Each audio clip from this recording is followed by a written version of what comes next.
Spring training continues from Hammond Stadium in Fort Myers, where tonight the Minnesota Twins face the Boston Red Sox in Grapefruit League action from South Florida. What better sign of spring than the return of Twins baseball on Fox Sports North? I'm Tom Hanneman. The Twins last season eliminated from playoff contention in the final games of the season. Even more anticipation heading into this year as some of the talent in the pipeline makes their way to Minnesota. When we return, Corey Provis, Dan Gladden will bring you the call.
CenturyLink Sports Complex. Twins taking on the Boston Red Sox. Here's a starting lineup for Boston. Brock Holt at second base leads off.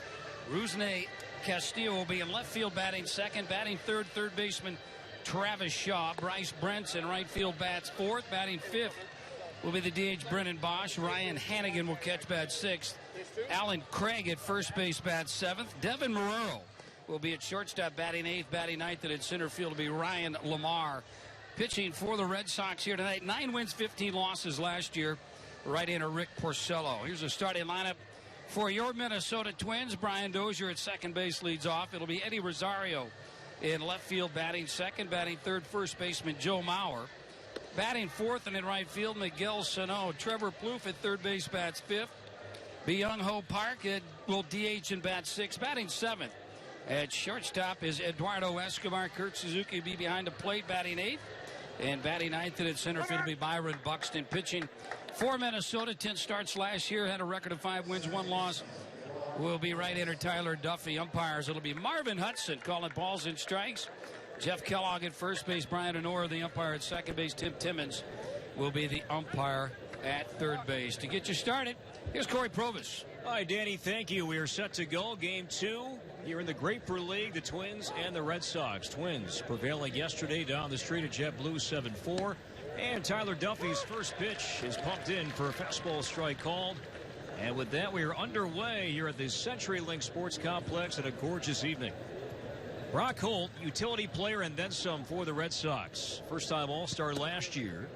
Takes inside from Duffy. 1 ball, 1 strike. 2 homers, 45 knocked in. But the numbers really don't do justice for what this guy means, Danny, to this Boston. Yeah, super utility guy here. He can play anywhere in the outfield. Also playing some second base here tonight. Good speed. Puts the ball in play. And the 1-1 is line foul, slicing. In that brand new area down the left field line, that shaded canopy. A new addition to the CenturyLink Sports Complex here for the 2016 spring. Well, just when you think they can improve on the stadium, they had that little covering down there. It does get a little warm. Ball and 2 strikes. Maybe we'll see a breaking ball here from Duffy. It comes, and sure enough, Holt chops it foul back behind the plate. That curveball, Danny, we saw plenty of that. Various speeds that Duffy will utilize. The grip is the same, but that hook, he threw that a ton in September last year. You know, and you look at his numbers, what he did last year, even in the minor leagues, 172 innings, kind of high for him, but he feels he's on the mark for 200. It's a fastball up and inside. Holt raising his arms, 2-2. You think about Duffy, too. He was briefly in camp last year. It was a spring training invite. His first ever Twins camp, but he did not last long. He was reassigned to minor league camp on March 15th as Holt lines a bullet foul on the left field side again. And Duffy was one of many who began at Double-A Chattanooga last year and just excelled.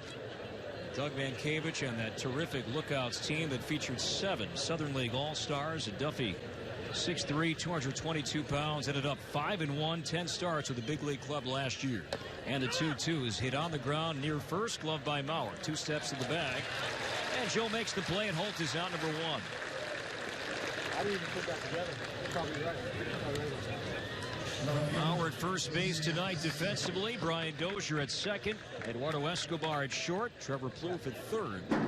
Andy Rosario in left. Byron Buxton in center. Miguel Sano in right. Suzuki doing the catching. And Byung-Ho Park is DH. You can't help but notice the 9 in the lineup tonight. We could see this same 9. Perhaps the order might be different come April 4 in Baltimore. Yeah, Duffy might not be the opening day starter, but he is going to most likely be in that rotation, especially got the confidence of his manager at Paul Molitor, saying that he looks it's his job to kind of lose. And Duffy was in the locker room here ready to go.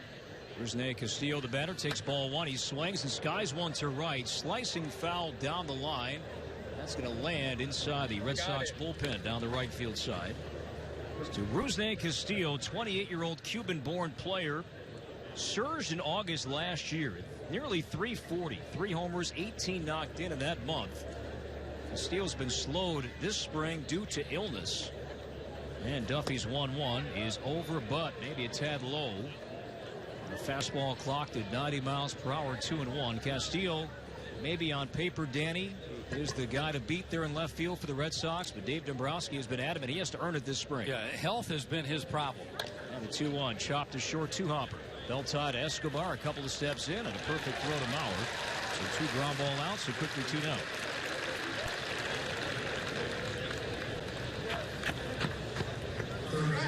Red Sox did not travel many of their projected starters down the street for this game tonight.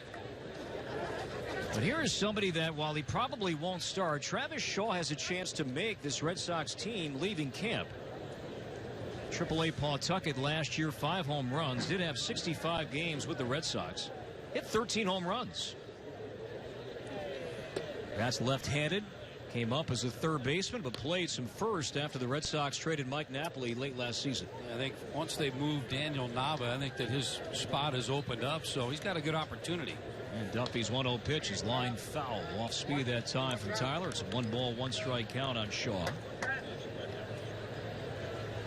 Shaw, 25 years old. Tyler Duffy. Off the first base side from the windup, comes home 1-1. Strike 2. 86 of that offering. Now, Tyler, like many, you hear this a lot in spring training. What's the one pitch you want to focus on? He said the changeup. The breaking ball we have seen, the fastball. And now the 1-2 pitch, line to short and past the lunging arm of Escobar, base hit into left field. So Travis Shaw goes the opposite way with 2 strikes on him. He has a 2-out knock to left. And this Red Sox first continues for Bryce Brentz. Duffy was so good last year with that breaking ball and being able to change speeds on it, command it right there. Kind of a 2-seam fastball, left it up, though. over the zone a little bit. Good piece of hitting there by Shaw. So now Brent's bats right-handed. Spent last year at AAA Pawtucket. Just over 230 with 8 home runs. Suzuki doing the catching as Duffy with a curveball misses up and inside. Ball 1.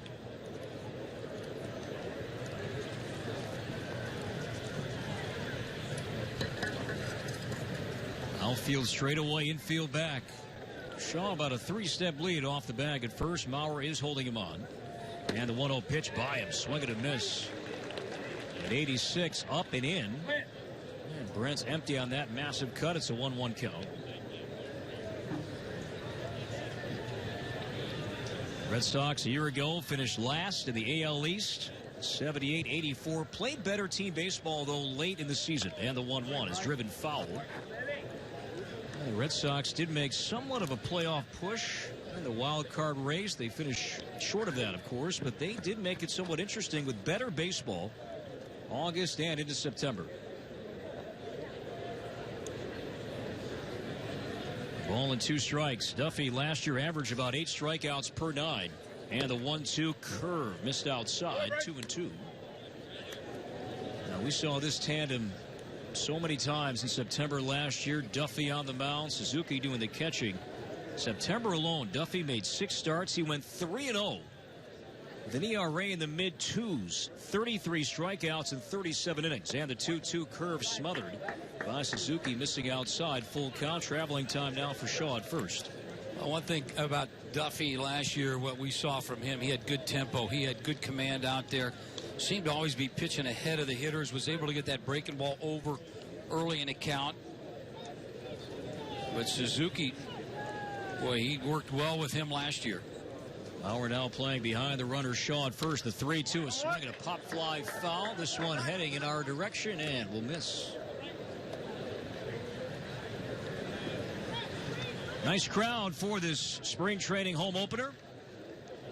After all the renovations done here at the CenturyLink Sports Complex, capacity just over 8,700. And the 3-2 pitch is pop foul again. 2-seam fastball down and inside, and Brent's fouled it back.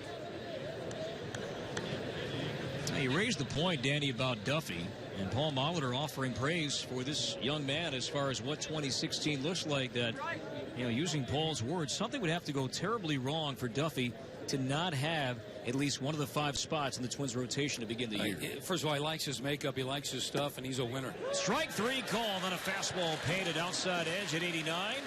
Brent's is gone, and so are the Red Sox in the first. Boston does not score, leaves 1. We played 1 half in Fort Myers. Red Sox nothing. Twins coming up on your home for Twins baseball.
Studio update. Twins spring training baseball continues Thursday on the Fox Sports North Plus channel. Our coverage of the Twins-Baltimore battle from the Sunshine State starts at noon. Friday, the Wolves Cubs take the court while the Gophers and Spartans collide on Plus. Twins will bat for the first time tonight. Rick Porcello on the mound for the Red Sox. 27-year-old veteran, 9-15 a year ago. A very rough start to his 2015 season, but then he found some good rhythm at times in the second half of the year. His ERA after the All-Star break in the mid-threes. Pre-All-Star break, nearly 6. Brian Dozier leads off. The Twins All-Star second baseman behind a strike call, 0-1. Dozier, 28 home runs last year, 77 knocked in, led the team in home runs, doubles, and runs scored. And the 0-1 is a strike called. 84, that offering from Porcello, 0-2 quickly in the Twins second baseman Dozier. Eddie Rosario on deck, Joe Mauer batting third. Porcello pitching in the Red Sox top. And the 0-2 pitch lined to right, down the line. That's going to land fair and scoot right by Brents and kind of rattle around in the corner. Dozier's got 2. Dozier's trying for 3, and Dozier with a head-first slide is going to be out at third base.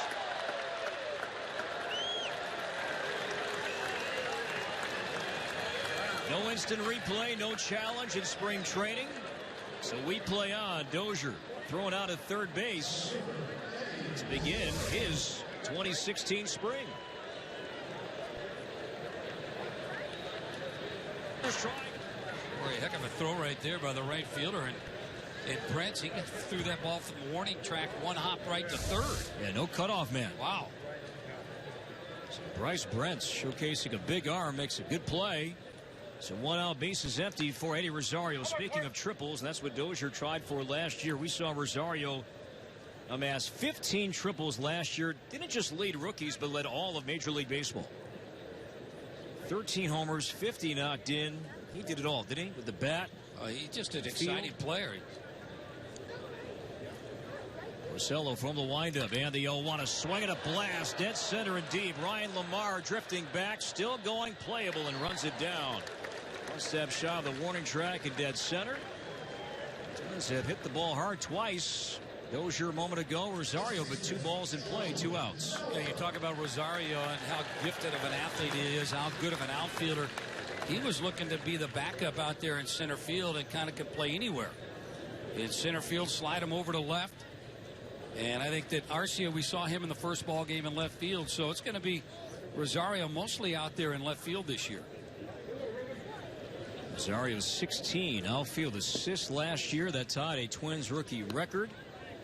Sharing that with the Twins late great Hall of Famer Kirby Puckett. Also had 16 back in that magical 84 year.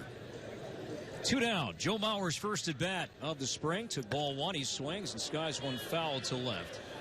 Now, Danny, you go back to Mauer 2015. Yeah, yes, he set a career high in games played and at bats, but Joe, I think, will admit that certain numbers need to improve, and then some here in 2016. I think we saw the strikeouts might have increased a little bit, but you know, the RBIs with the games that he played and the opportunities he had, I'd like to see those numbers from that 3 slot a little bit better.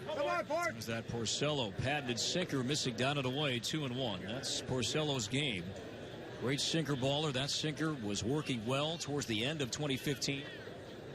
The thing I liked about Mauer, I thought his defense very improved over there at first base. No score in the first, and the 2-1 down and inside, ball 3. If Mauer can reach, Miguel Sano bats next. Well, the conversation continues. New year, same debate though. Where will Mauer bat in the order? Second, third, first. Tonight he's batting third. And Porcello's 3-1, a swing and a fly ball, playable, shallow center. Ryan Lamar coming in. And Lamar grabs it 2 hands over his cap, hitting over. Twins don't score, get a hit, leave none after 1. No score. Tory Hunter set to join us live next on your home for Twins baseball.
Corey Danny back with you from Fort Myers. We thank you for joining us on the Treasure Island Baseball Network tonight and our first simulcast here in the spring. Hello to all those tuning in on Fox Sports North Plus throughout Twins territory. No scores. We begin the second. Tyler Duffy misses down it inside to veteran Brennan Bosch. Non-roster invitee, but a name that Twins fans can recall from his days with the Tigers. And Danny, some good years too with the Tigers. Back in 2010, 2011, 2012. Last year, a little rough year for him with the Cincinnati Reds. Played in a few ball games, 51. Just hit 146, one homer. And he's more of a guy that does have some power. 1 ball, 1 strike on Bosch. No score in the second. Duffy from the windup. Swinging a ground ball, pulled foul. Maybe Bosch broke his bat. I believe he did. And sure enough, he did do that. So new bat upcoming for Bosch at a 1-2 count. Tory Hunter is making his way to our headset at the end of the Twins third base dugout. And the newly named Twins Hall of Famer will join us here momentarily. And now he is with us. And Corey and Danny upstairs in the booth. And I just mentioned Tory Hunter, Twins Hall of Famer. Has that sunk in yet? Not really. It hasn't sunk in yet, man. I'm truly honored. When I had Rock Carew call me this winter, I couldn't believe it. I was just calling. I thought he was calling just to check up on me or talk, and he just said, "I want to congratulate you." I said, "On what?" He's like, "Being a Twins Hall of Famer." And I was just in awe. I didn't understand it. I knew you had to wait 2 years or whatever, and just to be, in the Twins Hall of Fame, it's definitely a dream come true. I've seen a lot of guys like Eddie Guardado, different guys get, nominated and elected in the Hall of Fame. So I thought it was pretty awesome. If his 2-2 misses outside, ball 3, the Hall of Fame ceremony is taking place. It'll be a 2-day event in mid-July as you are going in with John Gordon, who brought so much class and excellence to this booth for so many years. How special is that to go in with John as well, Tory? It's very special, man. I heard his voice for so long. I've been knowing him since I was a youngster. Great play right there. All-star play by Dozier as Bosch pulled a ground ball ticketed for right field. Dozier to his left, a diving, sprawling play. On his feet, good throw to get Bosch, one away. Don't waste it. Don't waste those plays in spring training. Do you like that Dozier, by the way, trying for 3 right away? Speaking of not wasting time. Yeah, you know what? It's spring training. So when Dozier got around second, I think that bear got on his back. and he got tired. He told me he was dead tired by the time he got to second base. So we're still trying to get in spring training shape. Baseball shape is totally different than what you do in the off season. You can train and run 30, 100-yard dashes. You can do all those things. But once you get out here on the diamond, it's totally different than trying to get in shape. Ryan Hannigan is the batter, takes a strike call. No score in the second. And Brent's made a pretty good throw on him from right field as well. Oh, my God. That was a hole. Yeah, usually you don't see that too early in spring training either. Oh, man, my arm is too sore at this time. Breaky ball is foul. Got a piece of Suzuki. That's not a rare sight to see Suzuki take a foul ball. Sure enough, it's 0-2. Yeah, he elected to play that position. It comes with it. Tory, I wanted to switch gears. You've been out here working with Sano. What's the biggest challenge, you think, for Miguel Sano having to go from third base to the outfield? Well, just kind of knowing his positioning. Try to figure out positioning and the side spin on the right-handed hitter who's hitting the ball to him is going to fade away from him most of the time. If it's hitting in the gap, it's going to fade to him. Just knowing the spin of the ball, knowing what count it is and what righties are trying to do. How big is this right-handed hitter? How big is the left-handed hitter? Is he a pull hitter? He has to know all these little things mentally, and I definitely think, if I can, my thing is I speak a lot of English, and he speaks Spanish, so we're trying to we get a guy interpreter out there, and we kind of talk to him, and he really understands a lot of it, and because I could see him applying it during early practice or MVP. I could see him trying to apply it on the field, and so I definitely think he understands and he's getting it. He's a tremendous athlete. He's 260, and I'm telling you, he's a pretty good athlete. If he was playing in the NFL, he'll be one of the best DNs in the country. And again, the 1-2 to Hannigan, breaking ball blocked by Suzuki. What were your expectations about working with Sano? Has he met them, even exceeded those expectations up to this point? Yes, I think he has. I think that a lot of people kind of, put him down or saying he's not going to, they don't know about him in the outfield. I hear about that a lot. But I promise you, he's going to hold it down And every year and every time he plays out there, he's going to get better because he'll know what the ball is doing that's coming to him. He'll know how to play that ball that's right at him and different things like that. He knows how to play the ball off the wall. Just the more he plays out there in the outfield, the more experience he has, I think the better he's going to be. Full count, and Hannigan just draws a walk as Duffy loses the Red Sox catcher, Ryan Hannigan. He'll see some time behind the plate with Blake Swihart. Christian Vasquez recovering from Tommy John. That was Tyler Duffy's 36th pitch. And the Twins have activity in the bullpen. A right-hander is up, and that's going to be it for Tyler Duffy as he will leave with a man on and one out in the second. No score. We'll continue our chat with Tory Hunter next on your home for Twins baseball.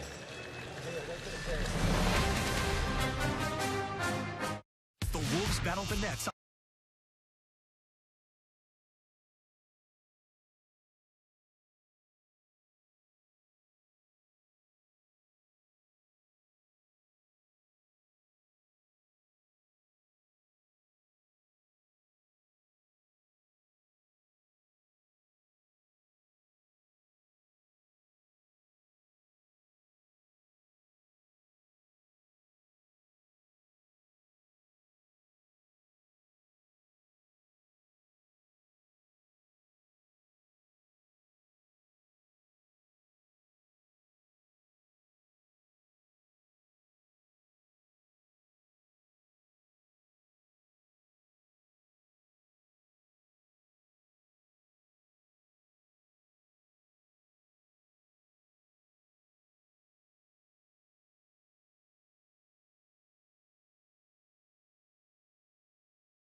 Duffy's night is over, gives way to a young right-hander and one of many young power arms that the Twins have in camp this spring. Here's one of them, Jake Reed.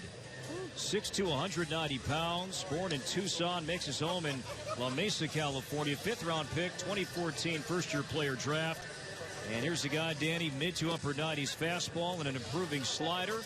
And one of many young power arms that we're going to see plenty of here in the coming weeks. You know, Corey, and it's going to be the theme of this camp here. There's going to be a lot of guys that come in. The Twins have really made a point of going out and finding those power arms, and this kid is one of them right here.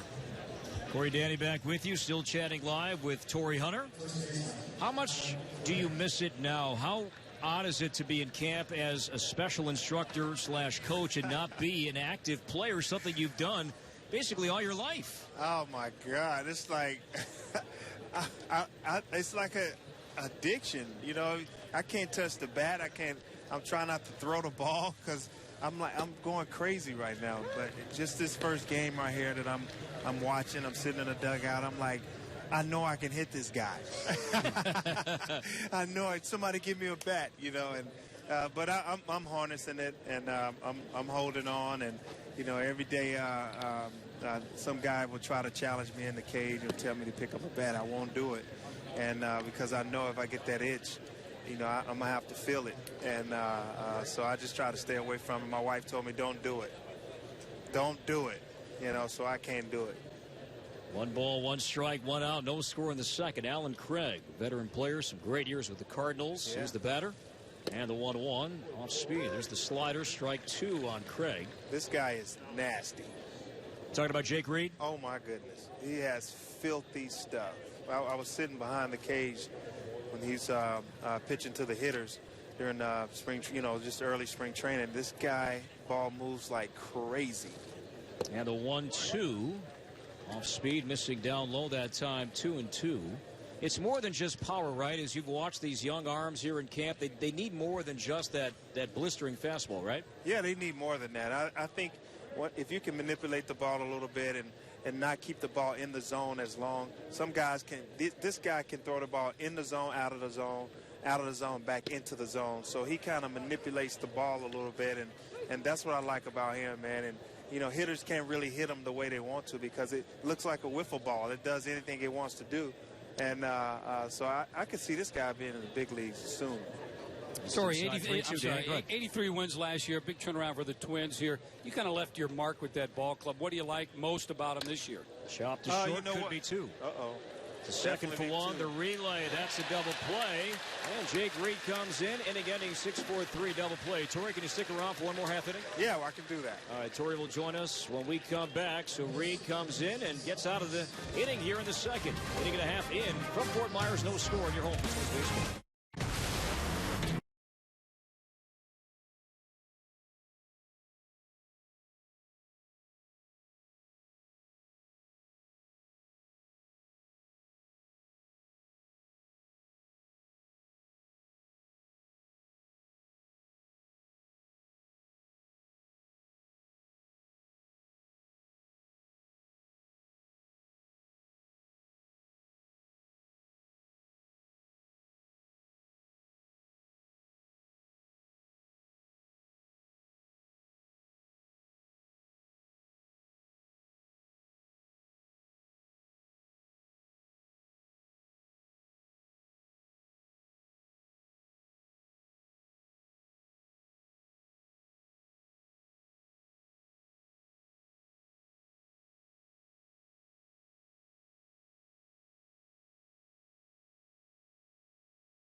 Twins and the Red Sox scoreless. Twins to bat in the home half of the second. Miguel Sano, Trevor Plouffe, and Byung-Ho Park set to bat.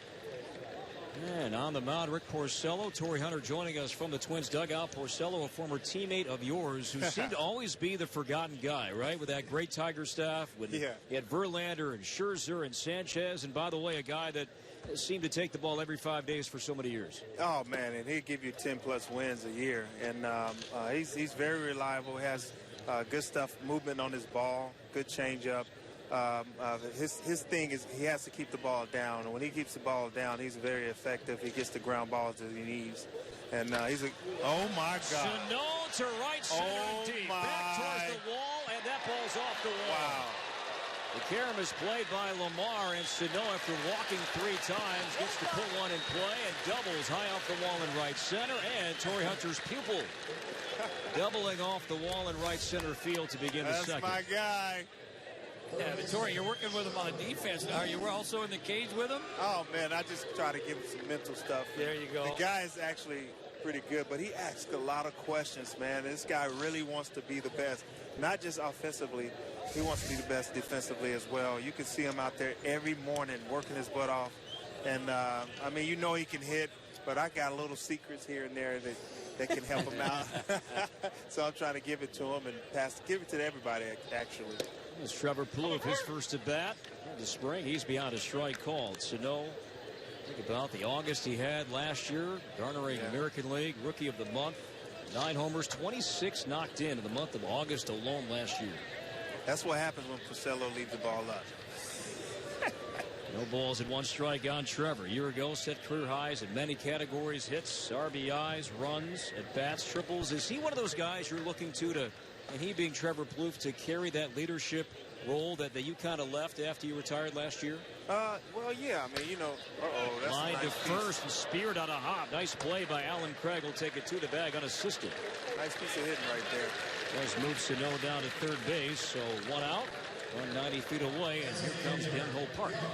I definitely think that Plouffe is one of the guys that's going to be the leaders in the clubhouse. He's not a very vocal guy, but I think playing every day and playing the game the right way, he will lead by example. You know, I still think I got my pick as a leader is going to be Dozier. He actually gets to know everybody. He serves, and before you can lead, you got to know how to serve. and that's what Dozier brings to the table. Line to right, base hit. Way to go, Park. Up in Park after a rough debut. Rips a line drive single to right. That scores Sano. And the Twins take a 1-0 lead. Wow. You know, we talk about the power that this club's going to show this year and also the strong arms. This kid coming over here with the numbers that he put up here last year over in Korea with the home runs and the RBIs. He's also a guy that seems to fit in real well. He does, man. He fits in pretty well. I think the guys really like him on the ball club. He has a great personality. He speaks better English than you think, and he understands English really well.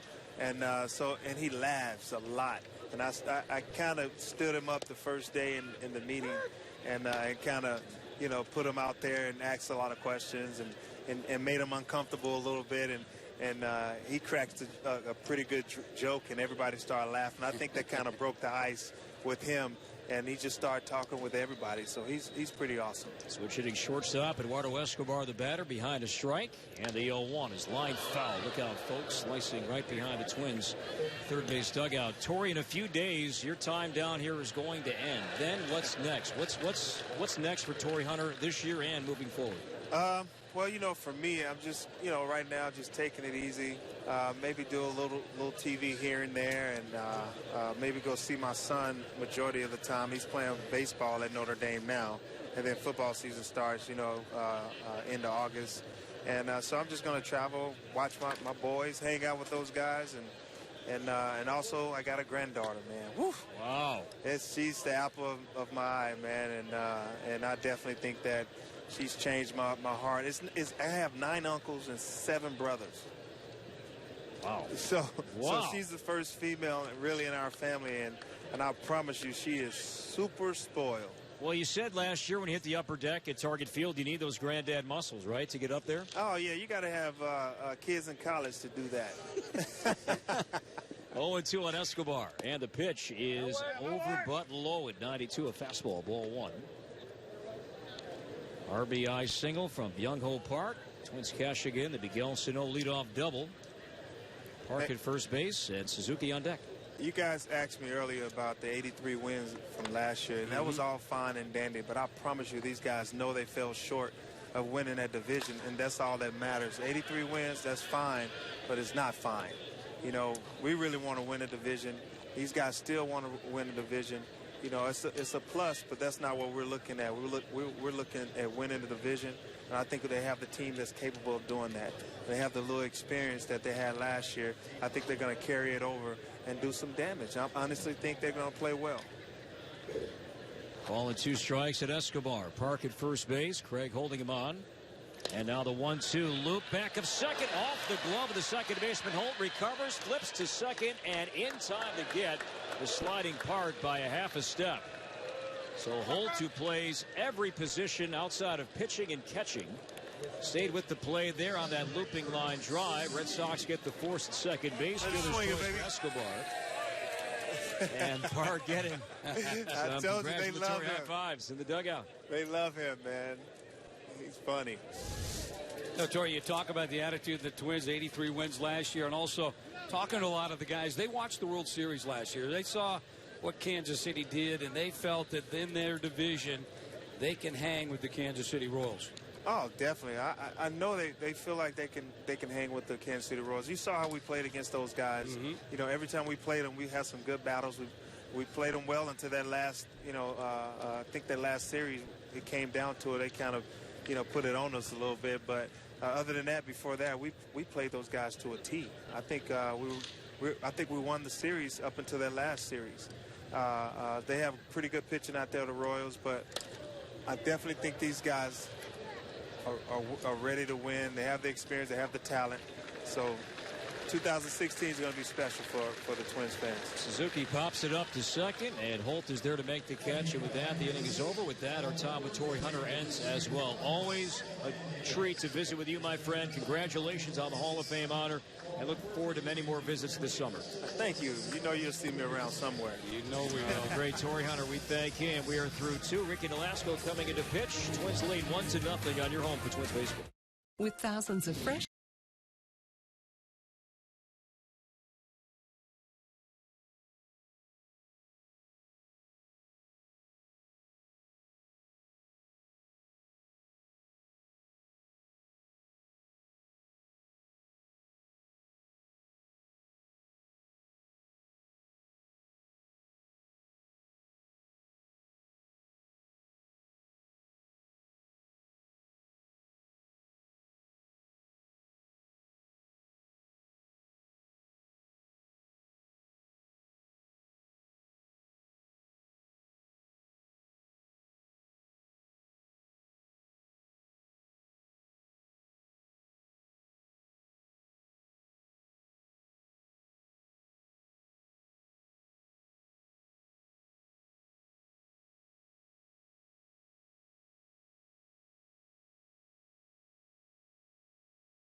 Set to begin the third inning. Ricky Nolasco, the new Twins pitcher, and the batter is Devin Marrero, the Red Sox shortstop. And Ricky misses outside, ball one. Ricky missed nearly all of last year due to an ankle injury, needed surgery in the summer. And as Ricky misses outside a fastball, 2 balls and no strikes. Nolasco overall in 2015, it's 9 games. Did make 8 starts. ERA was over 6. And now the 2-0 pitch is lined into the alley right center field. Going to drop shy of Sano. And here's the first ball I think Sano's had in 2 Grapefruit League games in right. He picks it up on a hop, but the leadoff man is on to begin the Red Sox third. And Danny, we're going to get to our guest here momentarily, but Nolasco finds himself in a unique position here this spring as opposed to the spot he was in the prior 2 camps. He definitely wanted to go out on a good note last year. And he wanted the ball, and he pitched well. He coming into camp here a little bit determined, but also for that 5th slot, there is several guys, and we mentioned Trevor May is one of those guys that pitched out of the bullpen. So if he does not make the rotation, is he going to be that guy being effective out of the bullpen? Ricky expects to throw everything tonight. Fastballs, that good curveball, off-speed pitches as well. Strike called on Ryan Lamar in center field tonight. Was at AAA Louisville with the Reds last year. 2nd-round pick by Cincinnati back in 2010. Twins lead 1-0 as Nolasco checks on the runner. We are joined by a special guest here for this half inning as we say good evening to Captain Ryan Cain from Southern Instinct Charters. Going to talk about so many things to do on the water if you're making the trip down to southwestern Florida here in the next few weeks. And the 0-1. There's the good slider. Swing and a miss, 0-2. Captain Cain, good evening. How are you? I'm good, man. Thanks for having me here. Great to have you here. Field and Stream Magazine named this area, Fort Myers, Sanibel, and Captiva, among the 25 hottest fishing spots in North America. Why? I'd say number one is because we got so much different stuff to do. I mean, there's never a time when you can't catch fish. But I bounce to first. Excuse me, Captain. Glove by Maurer. Steps on first for 1. Throws to second late. So safe at second base is Marrero. That ground ball to Maurer. Stepped on the bag for the force on Lamar. But the throw was rather high, and the sliding Marrero got in safely. So a runner at second base, 1 out. Go ahead, continue. I was just going to say, I think it's really gained popularity because it's really good for like family fishing. There's always stuff for mom to do and the kids at the same time when we're fishing. A lot of times we go play on islands in the middle of the day when it's hot and just make it a fun day. It's not just fishing all the time. You know? Species of fish also, there's a large variety of different species. Oh, absolutely. I mean, you never know. You just absolutely never know. I mean, December we caught tarpon this year. In December? In December. And usually they're around in April, aren't they? Yeah, April, May, June. So you never know. It just depends on the weather and what kind of bait you got out. Pitch outside to the batter, Brock Holt. Marrero at second base. 1 out in the third. Twins lead 1-0. Ricky Nolasco, the third Twins pitcher tonight. Ricky from the stretch, and now the 1-0, and that's swung on, skied to left. Playable for Rosario. Back, just shy of the warning track. He'll square the shoulders and pull it down for the second out. Folks, it is truly one of the special days of the season. It's the home opener. Get your tickets to be at Target Field on April 11th when the Twins take on the Chicago White Sox. And the first 30,000 fans receive a Twins hoodie, courtesy of your local Northland Ford dealers. Get your tickets today at twinsbaseball.com. It's a red hoodie, TC logo on the front. Sharp. 2 down in the third.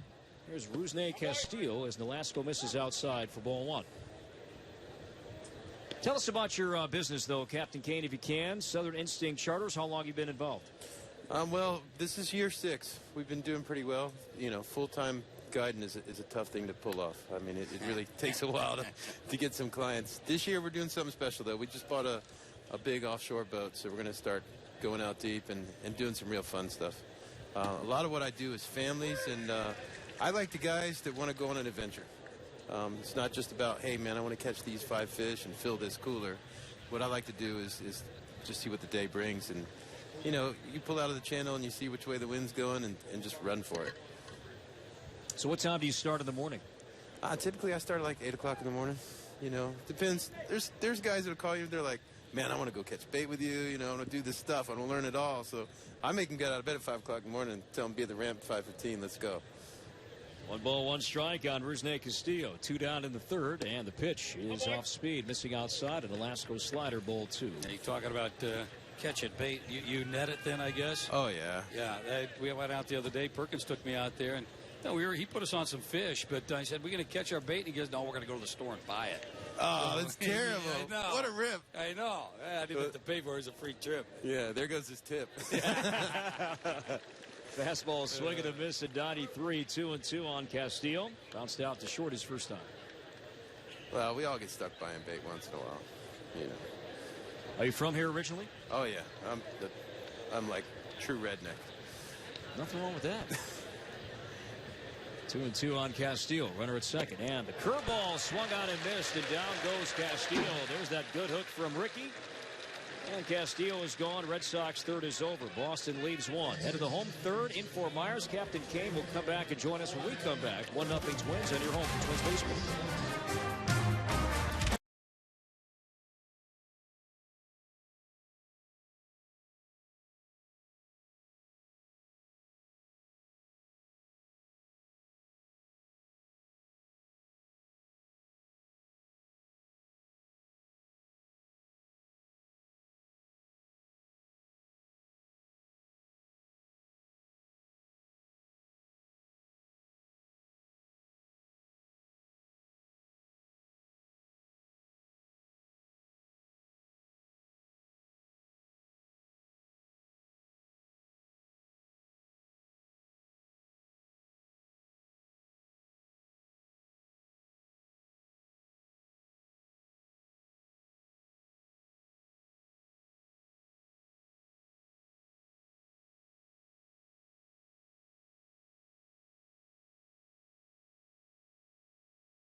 Baseball is brought to you by Toyota. See where Toyota takes you. Test drive one at your Toyota dealer. Toyota, let's go places. For exclusive videos, photos, and more, log on to foxsportsnorth.com. Twins lead 1-0 behind a Byung-Ho Park. Second inning RBI single. Twins cashing in a leadoff double from Sano back in the second. Got to head on here against a new Red Sox pitcher. He is a right-hander, Matt Barnes. 32 games last year. 3-4 in 43 innings. ERA over 5. Struck out 39 and walked 15. And he will see Byron Buxton, Brian Dozier, and Eddie Rosario in this Twins third. Buxton's first at bat tonight. Byron played yesterday, 1 for 3, a couple of strikeouts, but an RBI single. And the Twins 7-4 victory yesterday down Daniels Parkway against Boston. Here comes Barnes, and Buxton swings and taps foul behind the plate. We continue our chat with Captain Ryan Kane from Southern Instinct Charters. You can check out the website, southerninstinct.com. If you're going to head down to Florida, it's a great call to spend some time at the water, go fishing, and Captain Kane will take care of you and your party anytime this spring. 0-1 on Buxton. Righty against righty, and the pitch, fastball, letter high, strike called, 0-2. Ryan, how big of a boat? I mean, if you're talking about taking family members out there comfortably, what are we looking at if you're a family? Well, right now we have 2 boats. So I have a 24-foot old school Pro Line, so it's a flatback. It used to be an old commercial boat that we converted into a guide boat. It's got high sides so your kids don't fall out. But my wife just bought me a 36-foot Contender, so it's got a little potty in it, and I think that's going to be the family rockin' mobile right there. Very nice. Wow, no wonder you don't go to that redneck. You get a boat out of it. You got to stay in her good spirits, yeah, right? I would stay away from that redneck yacht club there. Oh, man. Big tires or big boats. That's what you got to figure out what you want. And the 1-2 is off speed outside and blocked by the catcher Hannigan. 2-2. All the crews and families you've taken out doing this, the biggest haul. What's been your biggest catch? You know, it just happened. A writer named Paul Smith, it was just a real quick, like 1 hour fishing trip, and he had a cobia on, and it turned him a couple times, and I was like, you better get it up.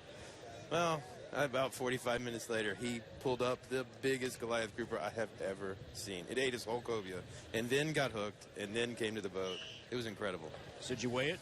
Oh, you can't pick them up. Can't pick that up too big? No, it's bigger than man.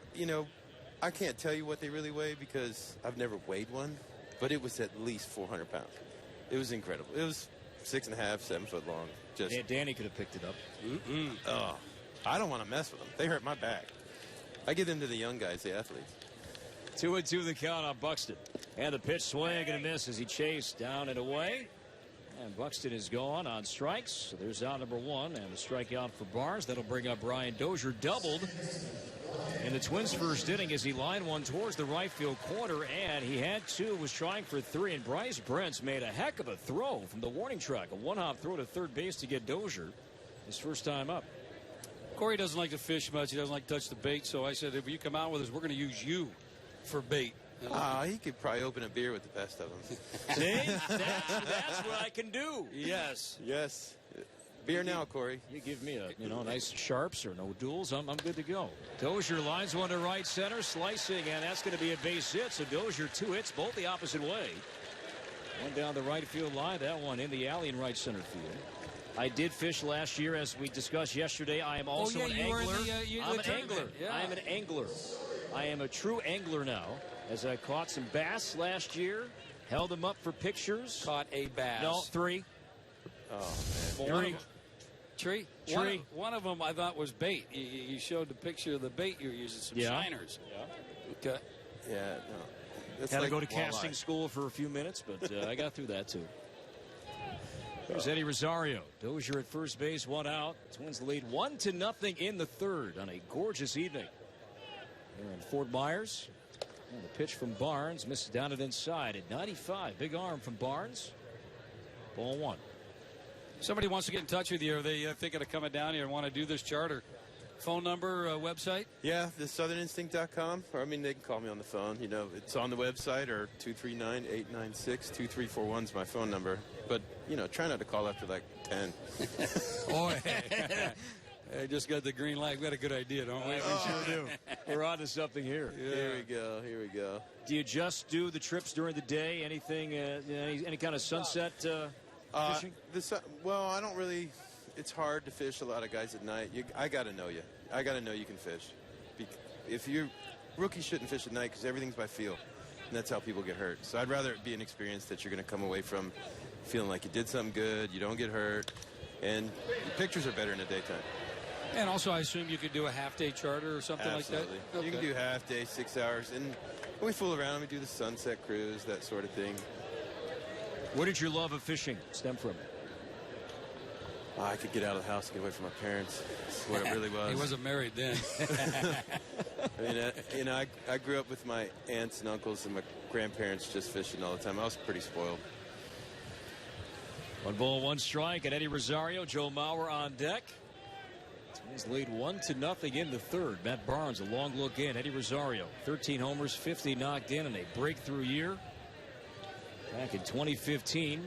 And now time called as Eddie steps out.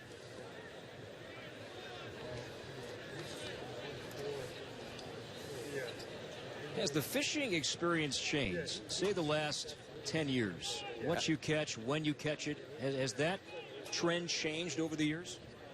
Absolutely. I think the trend has changed a ton. You're seeing a lot more guys that are in it for the sport instead of it just being meat fishing.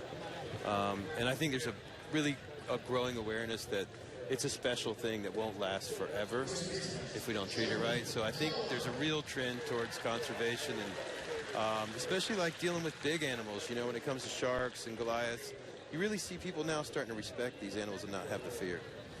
Eddie Rosario flies out to center, 2 down, and that'll bring up Joe Mauer. Fly to center his first time. Is there a particular species you like to fish most? Oh, man, my favorite frustration is tarpon. Is it? Absolutely. And this is known as the tarpon fishing capital of the world, right? Oh, yeah. Well, depends on who you ask. You know, you ask me, I don't think they're starting anywhere else but Fort Myers, right? So, Capital, they're just where they're at. But the guys in the Keys will argue with you. They'll tell you that it's better for them. But I don't like fishing around a bridge for fish. I want to get out in front of a beach and watch a fish do its dance. Dozier at first base, 2 down. Twins lead 1-0 in the home third, 2 outs. Barnes to Mauer. Righty against lefty on the tall righty. Barnes comes set, and the pitch to Joe was down and inside. Ball 1. Speaking of the experience down here, this reminder, Twins fans, you can say goodbye to winter in Minnesota and report down here to spring training on the beaches of Fort Myers and Sanibel. Experience Florida's most natural beaches and islands at FortMyersSanibel.com. So there's a fan down there that said he would pay whatever it would cost for you guys to go fishing, and he'd go with you. Where's he at? Who was he talking about? Danny and Kyle, or Danny and Corey? Oh, my. Yeah. I said, all right. It was a guy? Yeah. Well, you better get his number and his card and set that up. I see him. I have a ton of Twins fans. It's not a Twins official, I hope. No. Good count for Joe here. 2 balls and no strikes. Dozier at first, and the pitch is bounce foul off Joe's foot. Fastball at 94, 2-1. If Mauer can reach, Sano would bat next. It's not just baseball down here, folks, Danny. There's so much to do if you're coming down here. By all means, catch some games, but get outside and give Captain Kane a ring and go out and fish and see the gorgeous waters. Yeah, we've had some other people in here as well that talk about some of the canoe trips that you could take and some of the inlets and stuff, and then also, you know, the golf that they have down here. And we've had some people with the shopping and Miramar and all the special stuff you can get there. It makes for a good vacation. It really does. You can do a lot of stuff, especially if you got kids. You a big baseball fan? Who's your team? Oh, they're on the field. Red Sox? Yeah. No, come on. Oh, man. That's why I came for this game. I said, sure, I'll hang out. Well, why is he in our booth? Yeah, Joe and Tim are working tonight. They won't let me in over there. Change up, swing and a miss, 2-2 on Joe. How important is, I'm curious for somebody that lives down here and does business down here, how vital is spring training to your business and to the businesses down here? You know, I used to not believe in it. I really, when they were building stadiums, we used to say, oh, this is craziness. This is just crazy. But you really, really see it. I mean, there's probably 45 people in this stadium that have fished with me this year. I mean, it's incredible. Everybody I've seen for the last 2 weeks is coming to spring training. And I'm just amazed the amount of Twins fans that really do other things and really, you know, they really help generate wealth in the economy. It's just great all around. Pitch inside, ball 3 on Mauer. Dozier will be off with this pitch as the first baseman now defending behind. Dozier at the bag. Sano looming next. If Mauer can extend this third. There goes Dozier, and the 3-2 is bounced foul behind the plate. 16 pitch innings so far for Matt Barnes as Mauer tries to keep things going here in the home third. Captain Kane, if somebody did want to book something with you, do they need a week in advance, a couple days in advance? I'll tell you what, come around spring training, it's got to be a couple weeks. Okay. It's rocking. I mean, you can call, and sometimes I can shuffle some stuff around. But, you know, we really fill up around spring training. And I mean, it's totally evidence to what this does. Line to right, going to drop for a base hit. Dozier touches second, heading for third base. This throw won't be in time. Mauer off the bag at first, got back, and the throw back to first, and a great play to keep that ball from going into the seats by the first baseman. So Dozier safe at third, a bullet single for Mauer. And Joe took a wide turnaround first base, and then the throw again from Brent's all the way to third base was fielded by Shaw. And he fired across the diamond, and Alan Craig made a heck of a play to keep that ball from going to the seats and saving a run. You're seeing a guy out there in right field, and Brent's makes his club, if not as an outfielder, throw on the mound. With an arm like that, pretty good. Wow.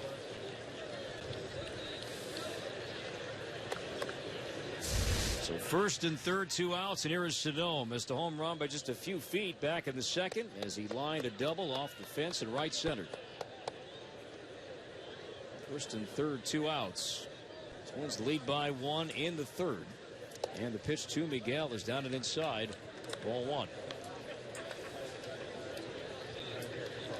So again, the website, southerninstinct.com. If you'd like to reach Captain Kane and book a fishing trip at some point this spring, by all means, give Captain Kane a ring. Ryan, thanks for joining us. Hope you had a good time here tonight. All right, thanks, boys. Appreciate it. Safe out there. We thank Captain Kane for his time. Tory Hunter joining us. Captain Kane still to come tonight. We'll hear from Brian Dozier when his night ends. And John Gordon will also be joining us here in the booth. In fact, John is coming up in the next half inning. From one Twins soon-to-be Hall of Famer. Another one coming up shortly. Swing and a miss. Slider. Got by Miguel Sano, 1-2.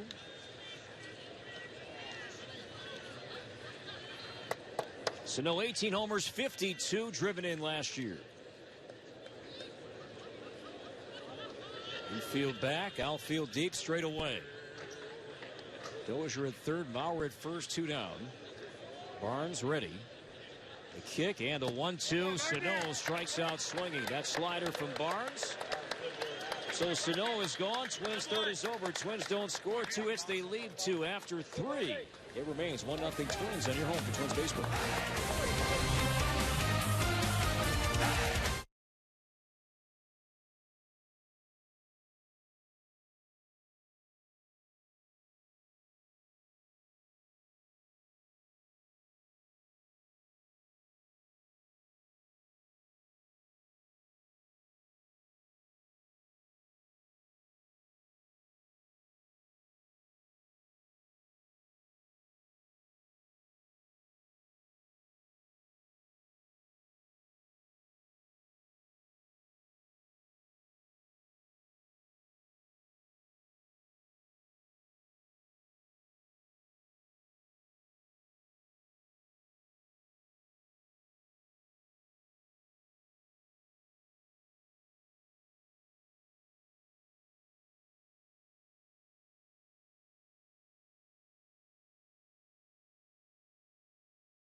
Baseball is brought to you by your local Chevy dealers. See your local Chevy dealer or log on to ChevyDealOnline.com tonight through 3 and a gorgeous evening. Twins lead 1-0. The fourth is on, and so is the 2-time World Series champion Danny Gladden. Thank you, Corey. Good evening, everybody. Top of the fourth. It is 1-0 Minnesota. Number 3 hitter Travis Shaw leads off from Lesko. Is greeted with a line drive down the right field line, and that ball is just going to go foul by about 2 feet out in front of that one. And we're joined in the booth now. We were talking to Tory Hunter earlier, congratulating him on the induction of the going to the Twins Hall of Fame. How special is that for you? And not only you, John, but your family. Oh, extremely special. You talk about living the dream, which we are doing here in Southwest Florida with the community and everything that we're doing here with golf and volunteer work and what have you. But think that come July, the induction to the Hall of Fame is very, very, very special. And, pitch down and in, dances out of that. Yeah. Breaking ball. I had no idea that it would ever happen, and I'm humbled, and I feel, very good about the fact that I'm going to have the opportunity to be inducted. You into and the Tory, Hall. and also throwing out the first pitch here tonight. How special was that with Rod Carew coming out? Yes. Handing the 2 baseballs you to got you. to throw it to Maurer, and I think Eddie Guardado was out there. He's very a Hall special. of Famer, and to have Joe there, it was a big night. And the picture taking afterwards with Eddie and Joe and Rodney and Tory and myself, That might even go up. Excuse me. I thought maybe, just maybe, it might make the wall, but I guess not, huh? We're going to have to look at the proof first to see, and we'll gather up and look at that. 1 ball and 2 strikes is Travis. I should never ask. I'm sorry. No, well, we're going to think about it. We talked to Tory Hunter, and he talked about how Rod Carew called him to let him know and congratulated him. He kind of said, congratulating me on what? Yeah. How was your phone call, and how did that go? Dave St. Peter called me on Friday and told me to be at the telephone for a 5 o'clock conference call on Monday. And I suspected that maybe it was something in regard to spring training, maybe, opening night or what have you. I had no idea that it would be Hall of Fame. So I answered the phone at 5 o'clock, and it's Rodney.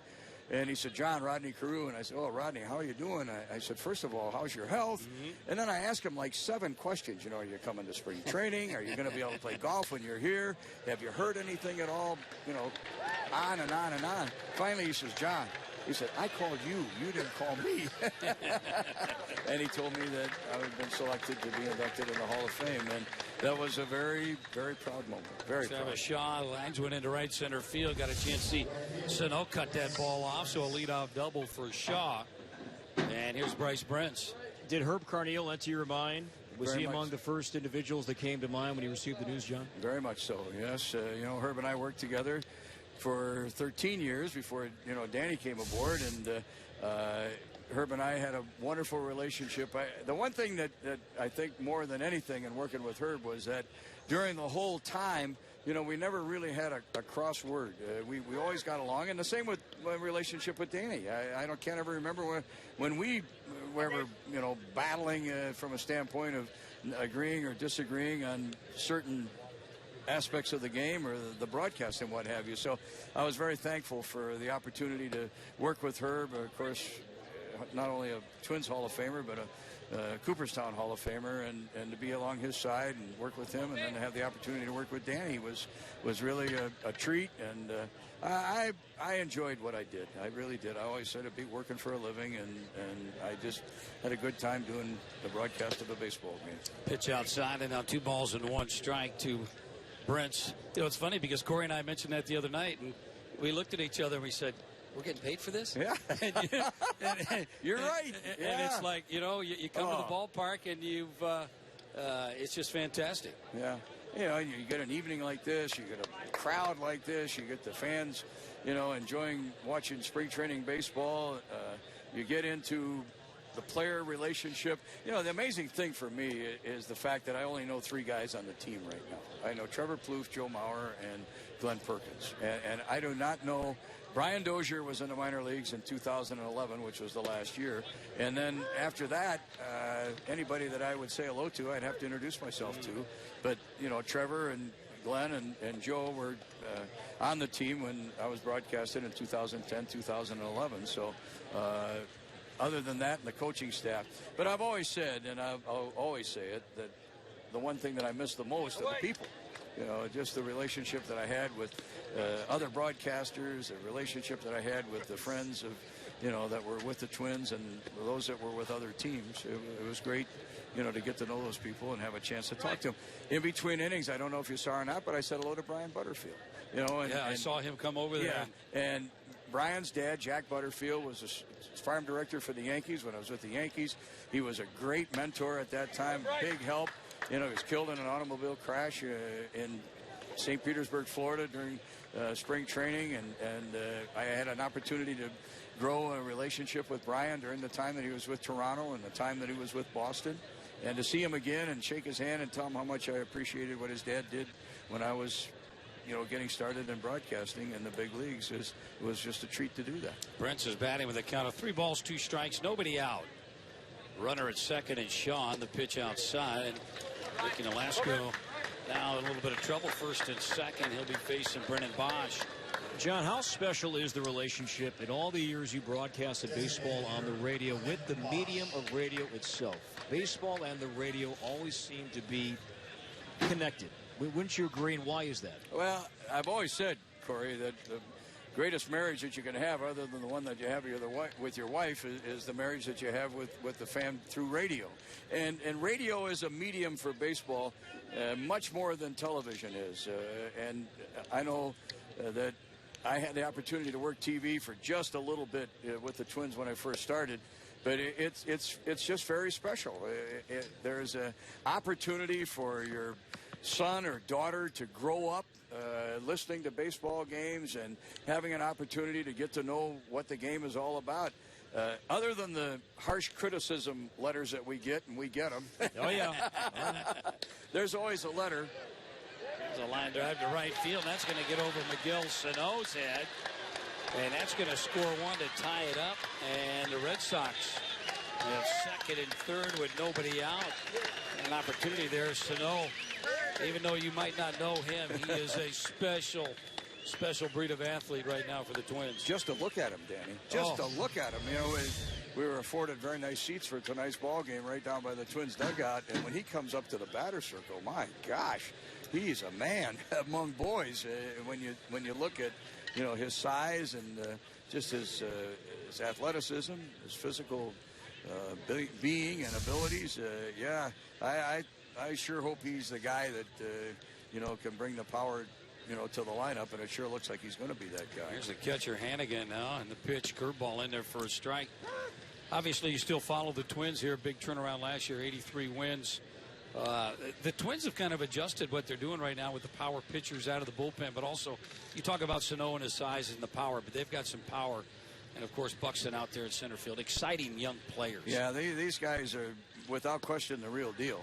And you know, you always talk about a budding prospect, and you wonder whether or not he's going to do it. But you sure think that Buxton and Sano are two guys that are going to really be not only stars but superstars in the game. And they're two very talented athletes and two very talented baseball players. So you would think that they're going to be a big help to the ball club. And, you know, there are some very good players on this team. I mean, Kevin Dozier is about, Brian Dozier, excuse me, you know, is certainly a very good player. And Trevor Plouffe has elevated his game to where he's an asset to the ball club. And, you know, some of the other guys they have. I see no reason why this team shouldn't be a contender for the American League Central. Certainly Kansas City is probably the best club, but I would think the Twins will have an opportunity to play with them.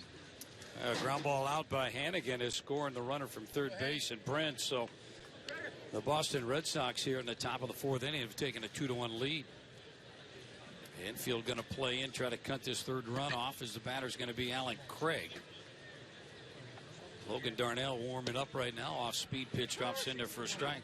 John, not just down here in spring training, but when you go back to Minneapolis and you're throughout Twins territory, how often do people bring up the call about, you know, Kirby Puckett, the home run, touch them all, when he said, you know, Kirby's name twice and touch them all twice, that great call? How often does that come up amongst fans? Well, more often than not, I can tell you that much. And I know I just saw Patrick Ricey. I think you and Patrick are going to get together, Danny. Yeah, we got the on the 6th, the 10th anniversary of the passing of the great Puck.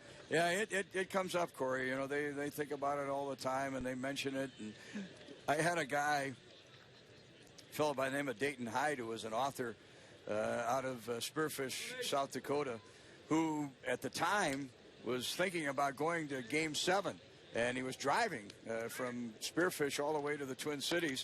And he got to Mitchell, South Dakota, and he said, I can't make it. You know, I've got to turn around and go back. And he was checking into a hotel, and as he was checking into the hotel, he turned the radio on, and Eric Escala and Dark Star were doing a morning pre-game show at 10 o'clock in the morning, and he heard the call of Kirby's home run. He said turning around was not an option. He got back in his car, he drove to the Twin Cities and watched Game 7. As Alan Craig laces a line drive right back up the middle and drives in the runner from third base, and Brennan Bosch. So now 3 runs here in the top of the fourth. And that's going to be Paul Mahler. That's going to be it for Ricky Nolasco. And it does look like left-hander Logan Darnell will come in from the bullpen. So with a break in the action, we'll be back. You're listening to Twins Baseball. Hi, I'm Anthony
Sports Complex. Don't forget, Target Field's a great place.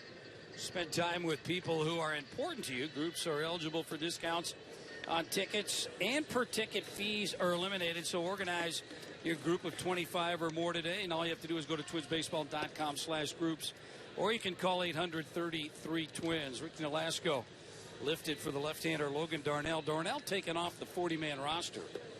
So Darnell's coming in here and trying to reestablish himself as a big league pitcher. So again, joined here in the booth by longtime great, inducted into the Twins Hall of Fame coming up this year, John Gordon. And you know, your first year, wasn't it in 87? 87, yeah. I remember meeting you at the hotel in Orlando. And I called you on the phone in your room. I wondered if I could come down and do an interview with you, and you said, well, I'm watching a hockey game. And I said, well, you know, usually a pretty good, 10 minutes intermission in a hockey game.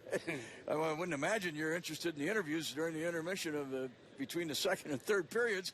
Could I tune in the hockey game and find out when it is? And I come down and say, I guess so. So I went down, we did an interview, and we talked. But I got to tell you, you're reading that promo. Remember when Dave St. Peter called us? We had a little trouble reading the promos. Remember that, Hammer?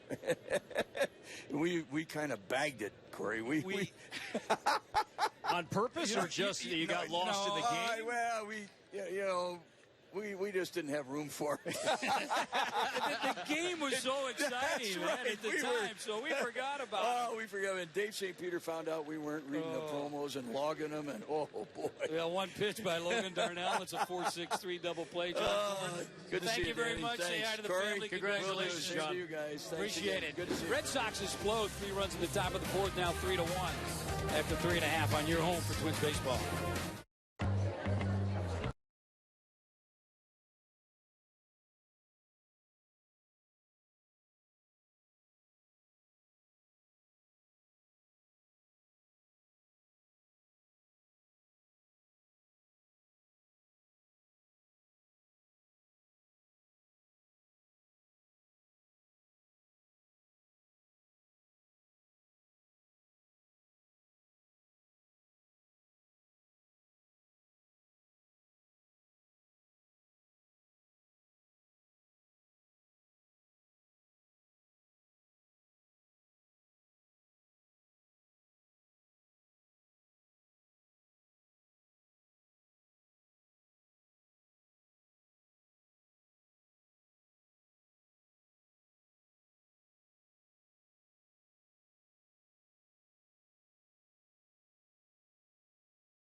Well, welcome back to CenturyLink Sports Complex. Twins taking on the Boston Red Sox. Second game for the Twins and the Red Sox. Twins won the ball game last night, or yesterday afternoon, at JetBlue Park, 7-4. Red Sox now have a 3-1 lead. 3-run fourth for the Red Sox. New pitcher will be the right-hander, and it's going to be Heath Hembree. Big right-hander, came over from the Giants in that Jake Peavy trade. Big tall right-hander, got some good size. A little over a year in the big league, so everything mostly out of the bullpen. He'll be facing Trevor Plouffe to lead off. And the first pitch in there for a strike. As great as that double play was to end the last half inning, I think we left some meat in the bone there regarding that story. That was a good story. that John was telling about. That double play came at the right time. Yeah, it did? Yeah, we were going to get in more trouble, I think, if we continued down that road.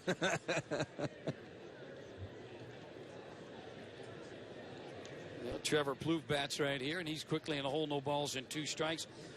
You know, there are certain things that we have to get in, and some of them are these drops that we have to read during the course of the ball game, and fouled off right side. And sometimes you have a tendency to get caught up in the excitement of the ball game. Corey, you know that. Been known to happen. Kind of a quick tempo ball game, and you didn't want to deviate from the action on the field, and sometimes we forgot a couple of those. And like you said, we got a phone call called in, and boy, said, all right, well, heck with the ball game, we're going to read the reads.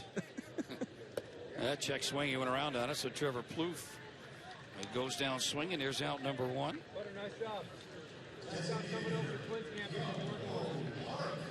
Talk about being a team player. And here's Park. He had an RBI single. His first time up, drawn in infield. Thanks to base hit to right field. 3 strikeouts in the ball game yesterday. I like what Tory Hunter was talking about Park and saying how well the team has accepted him. And a quick ground ball to the shortstop, fielded cleanly, and he's going to retire Park. So Park is out number 2 on a ground out, and here's Eduardo Escobar. You know, one thing that the guys did the other day, I think it was a couple of the players, and Dozier was one of them, Trevor Plouffe one of them, invited over to a home, and they watched to watch some American TV. Did you read that? Yeah, they watched The Bachelor. Your thoughts on JoJo and Lauren? Danny, continue. I have no idea what you're talking about right sure there. You love that show. I have no idea what you're talking about, but what I came away with, Park says, why does that guy keep kissing so many different women? Little breaking ball drops in there for Escobar. So that's stuff that, you know, if I want to get the information about a program like that, I go right to you. That's something that you're dialed in on. Oh, yeah. 2 down, bases empty. 3-1 Boston. And this was lifted down the left field line. Foul, and Escobar's in the hole, no balls and 2 strikes. The stuff that Ben gets away with, that Bachelor, Danny. How can he do such things? Well, you tell me. How can he do it?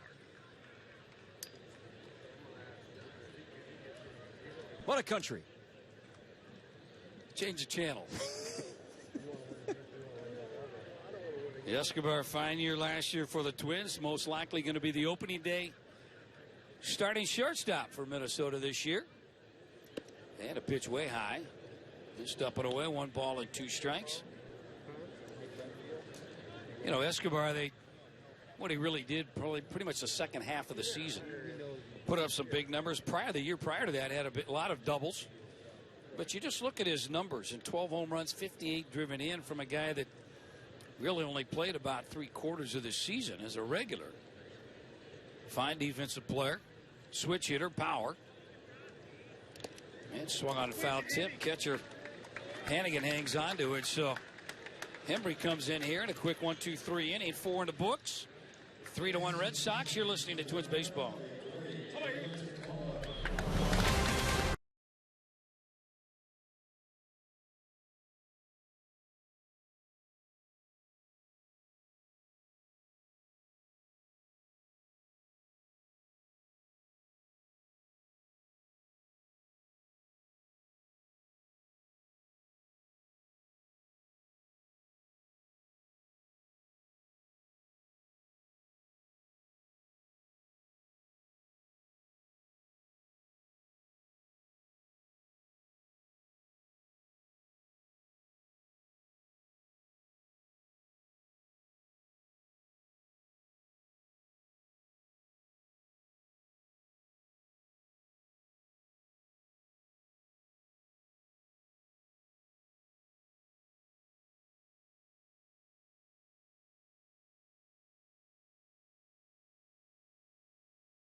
3-1 Boston as we start the top of the 5th inning. New pitcher for Minnesota is lefty closer Glenn Perkins.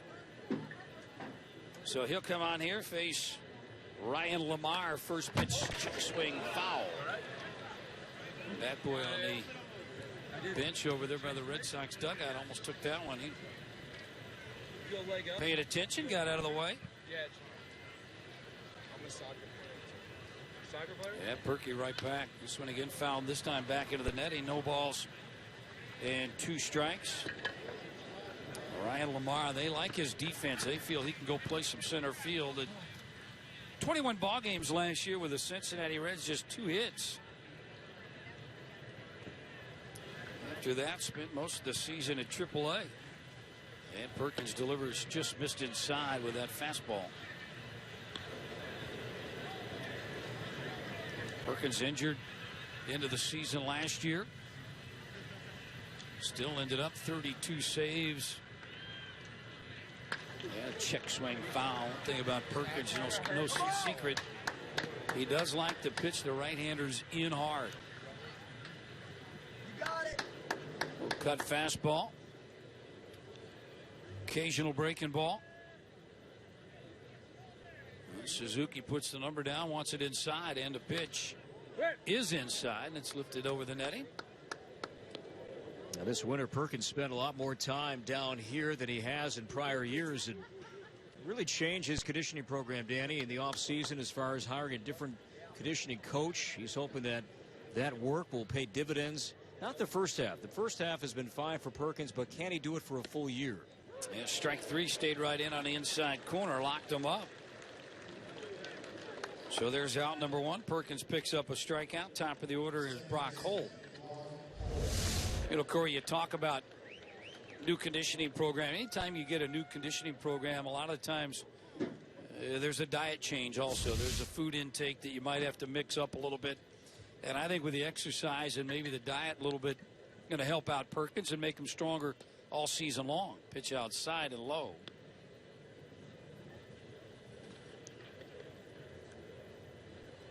In the first half last year, Glenn Perkins was as good as anybody in the game. 28 straight saves. Ground ball to hold it short. Fielded by Escobar, ranging to his right. On target throw to Mauer to retire Holt. He does run well. So with 2 down, bases empty, here's Castillo to bat. You can see why he was named to his 3rd straight All-Star team. And Perkins picked up the save at Target Field 2 years ago. Was in line for the save last year in Cincinnati, but then Brian Dozier's home run changed that. Well, Perkins is one of those guys that you had talked about some leadership qualities, and Perkins might have that. I think that the maturity for Perkins is there now to where he's been around. He's that veteran. All-star player. So people do look for him. A little bit of guidance. He shook off Suzuki and came right back. There's a fastball on the inside corner. And quickly, no balls and 2 strikes. That's one thing about Perkins. You better be ready to hit when you get in the batter's box. He's a guy that pounds that strike zone. Not afraid to come inside. And a pitch, ground ball. Plouffe to his left, fields it. Comes up throwing in time to pick out Castillo. 3 up, 3 down for Glenn Perkins. Nice job. 4.5 in the books. 3-1 Boston on your home for Twins baseball.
Couple of changes here for the Boston Red Sox. New pitcher is going to be right-hander Kyle Martin. New second baseman Josh Rutledge in at second base. So that's going to be it. Couple of changes, and here comes the Minnesota Twins trailing 3-1. It'll be Kurt Suzuki, Byron Buxton, and then back to the top of the order and Brian Dozier. Tyler Duffy started for Minnesota. Jake Reed came in 2/3 of an inning. Ricky Nolasco. Logan Darnell relieved Nolasco and gave up 3 runs. Glenn Perkins 1 solid inning. First pitch to the backstop.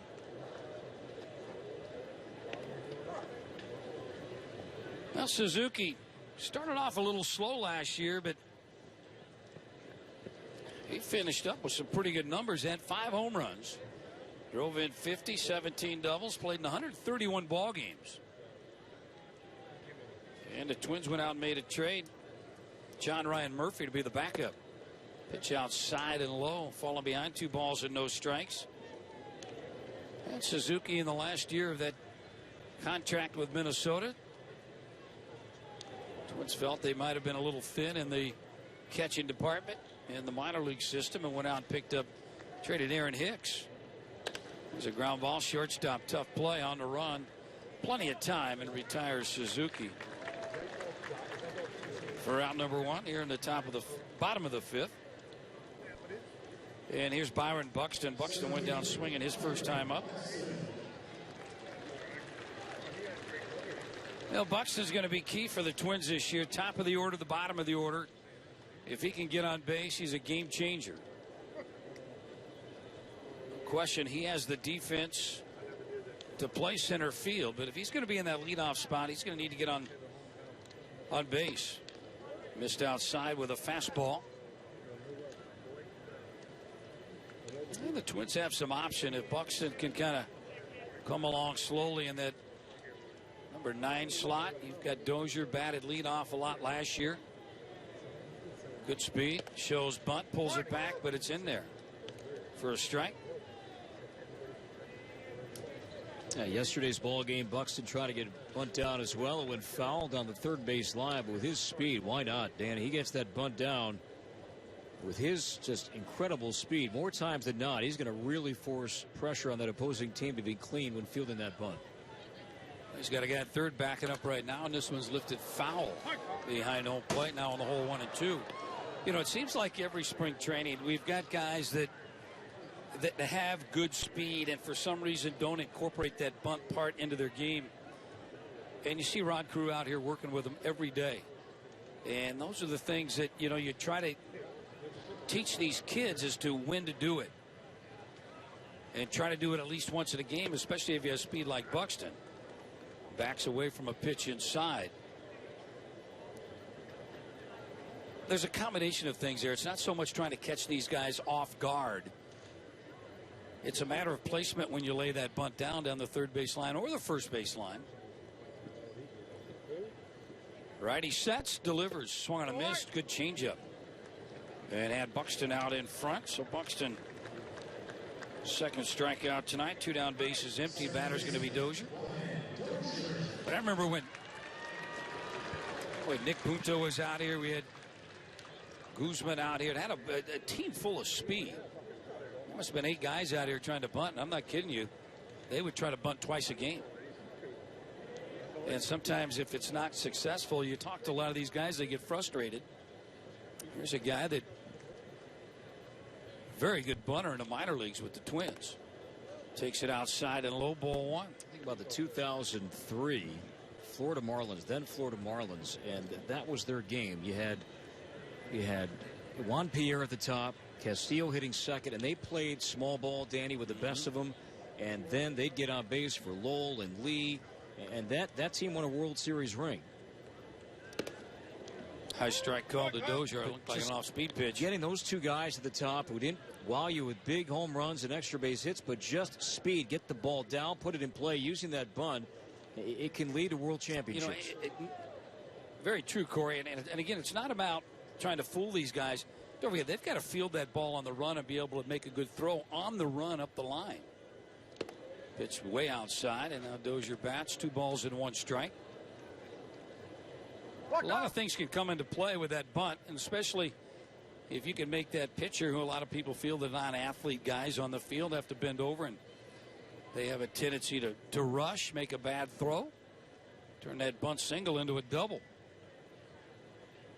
Dozier bats 2-1. 2 down, bases empty. Fouled near the Red Sox dugout. So a count of 2 balls and 2 strikes. And Dozier 2 hits, both have gone the opposite way. A double down the right field line and a single to right center field. It's one game, but maybe a point of emphasis for Dozier trying to shed that pull happy label that he's had. Well, I think right now he is looking to go that way. You know, maybe not out in front yet, but saw the power, 28 home runs last year. He make a mistake up in the zone on, he'll hurt you. Tap foul off his foot, and it's going to roll out to third base. You know, you look at a Dozier like that, and you don't think that the home run power is there. But surprisingly, he's got that pull power. Went on the Caravan with him, and he talked about Josh Willingham. Why try to hit the home run to right field when the shortest part of the ballpark for right-handed hitters is the left field? And I think Dozier kind of bought into that. And a lot of people feel 28 home runs, shouldn't he be hitting in a more power slot in a 3-4 maybe? Nice to have that 1-0 lead early in the ballgame. Pitch down and in, dances off the plate. Run to count full, 3-2.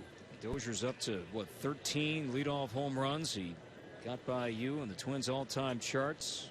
Isn't he chasing Jock Jones? And, of course, I think Knobloch is the leader. I tried to get him traded before he broke that record. Swan, and this one's hit well into right center field. Long run, still tracking. One hops on the warning track, kicks away from the center fielder. And Dozier's going to kind of smile into the dugout and pull up at second base. So it'll be a 2-out double. So Dozier with a 3-hit night. Again, the opposite way. Pitch down and in, and he kind of drove that ball well.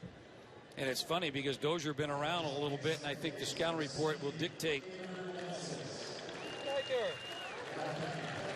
Dozier going to be lifted out of the ballgame right now. I believe that's Meneses. So he's going to come on and run and most likely stay in the ballgame at second base. 3-hit night for Dozier. Eddie Rosario has an opportunity here. Big year last year for Minnesota. He drove in 50 runs. 2-out hitting. Hits at the ball well. Out in front of that off-speed pitch.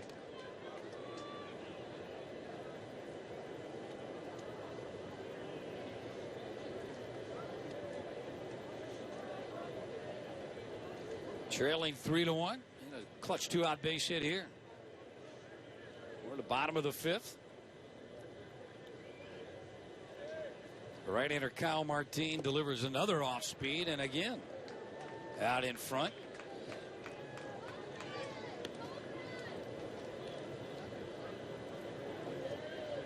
Rosario reaches Joe Mauer in the on-deck circle.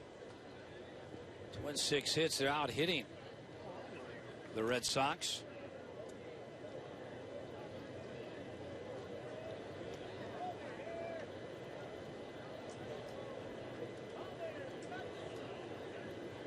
Rosario waits, and a pitch on the way. This one's pulled foul, trying to come in with a fastball.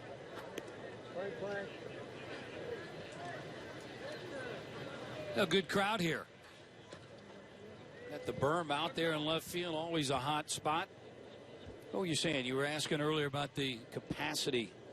A little over 8,000 here at the ballpark. All the renovations up to 8,730 is the official capacity now here at the CenturyLink Sports Complex. Swung a miss. Bad swing there by Rosario. So Martin comes in, gives up a 2-out double, and then strikes out Rosario in the bottom of the 5th. After 5 at CenturyLink Sports Complex. Red Sox 3, Twins 1 on your home for Twins baseball.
As we start at the top of the 6th inning, Twins trailing 3-1. Juan Centeno is the new catcher. It's going to be Carlos Quinton is going to be at first base.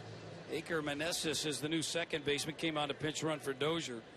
Jorge Polanco, new shortstop. James Beresford will be at third base. Ryan Sweeney out in left field. Joe Benson, former Twin, back with the Twins now in center field.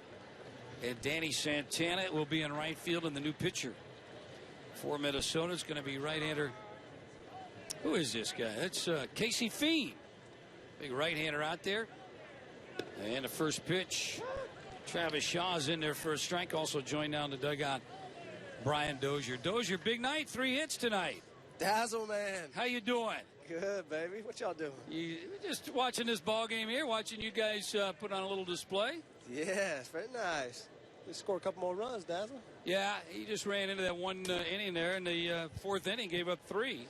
Yeah, but, freaking Nolasco threw the ball well. He's coming out good, 92, 93. That's what you like to see. Who cares about the hits? He's coming out good, so that's always good to see. Little breaking ball down and away as Shaw dances out of the way. 2 balls and 1 strike. Uniform dirty, seeing you. Wait, this is how you want to play. Good evening like this. Are you comfortable with the first night game? Yeah, no, everything went good. Everything's but I'm telling you what, man. I think Elton John comes in. I think next week we're going to see him down here. I think he shipped his piano. It's on my back, man. God dog it. I'm telling you what, man. Around the second base at first inning. Whew, I felt like I got a parachute or something. You guys are out here running the bases, though. Oh my gosh, I couldn't even feel my legs going around second. They were just moving. My arms were trying to catch up to my legs, and whew, that wasn't good. You know, Tory Hunter, we had him on earlier, and we were talking about you can run out here all you want. You can run the sprints, fly balls, but there's nothing like game shape. Game shape. And that's what you talk about, being able to go from first to third and first to second down to first. You can't get that unless it's in the ball game. Well, you hit the nail on the head with the base running, first to third, all that stuff. What a lot of people don't see is, you take your ground balls in the offseason, you take ground balls in spring training and stuff, but when you step into the game, your prep step's different. Your first steps are different, and all stuff like that. You use all the little muscles you hadn't been using when you just take regular ground balls. So you mix all that together. That's game shape. Hey, Brian, I got to ask you, 3 hits tonight, all the opposite way. What do you make of that? That's the first of many questions I'm going to have to answer tonight. I don't know. I spent a lot of time this offseason, especially spring training, for the first week or two, and not really. Training yourself to use the whole field is not all about just going to the right side. It's training the path of your swing to be able to cover more of the plate and off the plate and stuff like that. It's not all about as it pitches away, you hit it away and stuff like that. It's just training your path, and that's what I've been doing. And whether it correlates to hitting the ball the other way or really having more plate coverage so I can pull the ball more, whatever it correlates to, I'm just training my path to be, cover a lot more plate. So. 1-1 pitch on the way. There's a nice strike on the outside corner by Casey Fiend. How much do you enjoy hitting leadoff? If you have your druthers, is that where you want to bat more times than not? I do like leadoff better than anything. I do realize, though, that if there's a guy, that's like per se, obviously we got a couple of guys in camp that are fighting for that center field job, Buxton and Santana or something, that they could probably do a lot more damage at that leadoff spot as far as stealing more bases, and because they're burners, man. They can run. They can steal you 50, 60 bags a year and stuff like that, and good hitters, all that kind of stuff. So I feel like I guess I'm better fit for the team if somebody can get into that role. I've hitting 2 and then hitting 1, but I like leadoff more than anything. You know what I liked about it is it seemed like those late ball games, you get that extra at bat. You always want to be that guy that, hey, you know what, if it's up to me, I get that 5th at bat in a ball game, and that's what I kind of wanted. But maybe batting down at the bottom part of the order. Well, that too. You get an extra at bat a lot of the times, and it piles up at the end of the year, especially. But also, you can kind of be a spark plug at the very beginning of a game. How you not just lead off the game, but the first couple of bats, you can kind of set the tone early. And we all know that you get ahead early, then it puts pressure on the other team. So I like that too.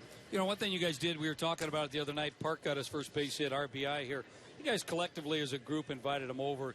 And, you guys watched a TV show, one of Corey's favorites, Bachelor over there.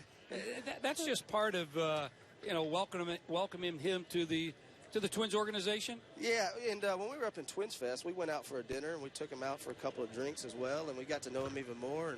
And then when we got down here, and he comes up to me and he's asking me, like, what do y'all do at night? I'm kind of just bored in my condo. And I said, well, shoot, we got what we call the Bachelor coming on tonight. You want to come over for Phil's house, cook a little dinner, have a nice dinner, and raid his bourbon cabinet, and he was all for it. So yeah, we had a good time. But the funny thing is, he's sitting there and he looks at me after that. The Bachelor, I don't know who's listening that knows anything about it or whatever. He looks at me and the guy's kissing all these girls, different girls, and he's like, "Hey, what's going on, man? Why is this guy kissing all the girls and he's not dating them and stuff?" And we're like, "Welcome to America, I guess, man." So we had a good time with it. We broke him in nice. By the way, Danny's acting all tough tonight. He is a huge Bachelor fan. I know he is a huge fan. He's trying to put on a front for those listeners. He was all in JoJo's camp. He was all about JoJo. That's funny. I love it. We're going to talk about Brennan Bosch right now because he's also a big fan too, as he bats with a runner at second and a ball in the dirt. Nice block there by Centeno. So a different camp this year. I mean, you've missed Tory Hunter, some of the vocal points, kind of a leadership. And he had mentioned that maybe the torch might be handed off to Brian Dozier with that leadership. Is that something that you might be looking at? Well, Danny, as you know, it all starts with how you not really perform on the field, not results or anything like that, but kind of the way you play. You got to earn respect from each and everybody in that clubhouse. Nice play, Bearcat. Yeah, nice play on a one-hopper. He checks the runner back and retires the runner. Brennan Bosch at first, two-down runner stays at second. Continue. Yeah, and you got to earn the respect for not only your players and the coaches and all that kind of stuff, but Tory can hold court with anybody. He can, makes people laugh. He's a jokester and all that kind of stuff. And I'm not as vocal as he is, but I feel like we have a few leaders on this team that are capable of leading. And it's just not it's not always. Everybody thinks being a leader is always about the team meetings you hold and the rah-rah and all that kind of stuff. But you can lead in a lot of different ways. And one of the biggest things I learned more than anything is how fun to make the game of baseball up here that Tory did last year. And when you're having fun. And I'm not saying you don't take our job serious. When we step between those lines, it's all business, and we have fun while we're doing it. But in the locker room, on the plane, on the bus, on hotel, everything, we had a lot of fun last year. We're going to continue to do that. I think that's a sign of maturity, is being able to kind of forget the game, regardless win or lose, to kind of flush out. And I think those are the good players.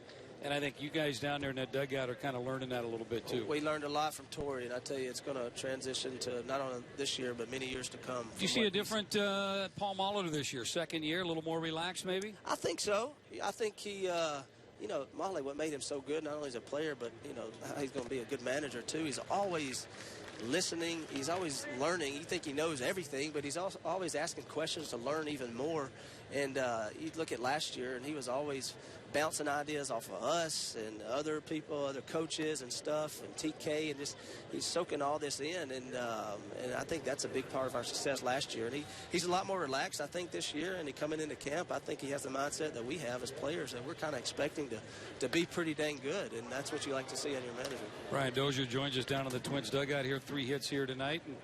And Hannigan bats with a runner at second with 2 down. Yeah, Brian, something I heard from you and many players at the Diamond Awards, but also at Twins Fest when assessing 2015, considering what we saw in years prior, you go to 83 wins, and everybody's thinking great year, great turnaround, but the word that you guys were using was good. Yeah. It was a good year, not a great year. Yeah, and it was, and I kept saying that, it was a better year than the previous year. It wasn't just a great year, it was a better year, and whatever, the fans think that they enjoyed it. I know a lot of highlights from last year that they loved, and came down to the last series against Kansas City to try to get in the playoffs. And that's what you play for and stuff, a chance, an opportunity to get in the playoffs and win a world championship. But at the same time, we set out goals, and we know as players what we're capable of doing. And that's to get in the playoffs, and we didn't do that. So that's, in our minds, that's not a good season. Yeah, routine fly ball to Danny Santana, retires the inning, 1 hit, one runner left, 5 complete. Dozier, always a pleasure. Thanks for joining us. I appreciate it, guys. Brian. Thank you. All right, 1 runner left, and the Twins still trail 3-1 after 4.5. Twins coming to bat. You're listening to Twins Baseball. Hi.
A new pitcher for the Boston Red Sox. Going to be a left-hander. It's going to be Williams Perez.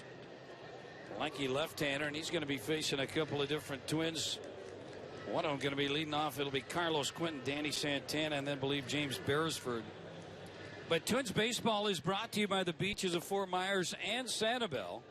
Find your island, find warm white sand beaches, and find the moments that always end too soon but become memories forever. All you have to do is visit FortMyersSanibel.com. Gorgeous night here in Fort Myers. Second game against the Boston Red Sox. As Carlos Quentin, his first at bat, is playing first base right now. And here's a guy in camp with the Minnesota Twins. Twins kind of taking a flyer on him. And he's got a chance. Right-handed pop, can play the outfield, but also can fill in over at first base. So he'll be facing the lefty. And the first pitch down and away, ball one. Quentin last year, just a 176 batting average. Pretty much missed all of last season with some injuries. But he's had some good numbers.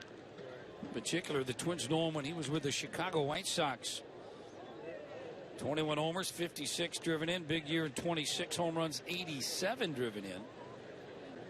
And then went to San Diego, and of course that ballpark quite large, and the numbers dropped off, and the injuries mounted on Carlos Quentin. There's a strike taken all the way.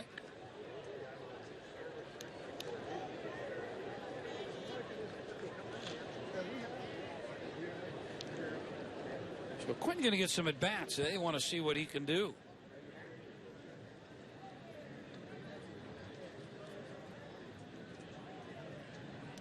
And a check swing. They're going to see if he went around. He said he did not. Brian O'Nora down there at first base. I think with Quentin, he's going to need to swing the bat, do something, and offensively be able to show that he can play some outfield. He's had some knee injuries over the year, but good guy in the clubhouse. This guy here's a baseball player. Pitch down and in, and a leadoff walk. So Quentin reaches. The batter's going to be Danny Santana. We're going to pause 10 seconds. Allow our stations to identify themselves. You're listening to Twins Baseball.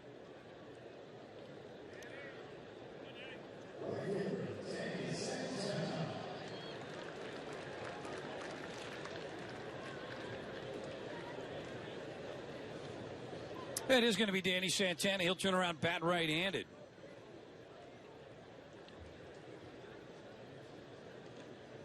Little player, Danny Santana, the opening day shortstop last year. Pitch up and in. Ball one. Corey was doing some research on the starting shortstops for the Minnesota Twins the last few years. And if Eduardo Escobar is the starting shortstop, I believe it's going to be 3 different shortstops in the last 3 years. And you look at the clubs that are contending clubs, you've got to have stability there.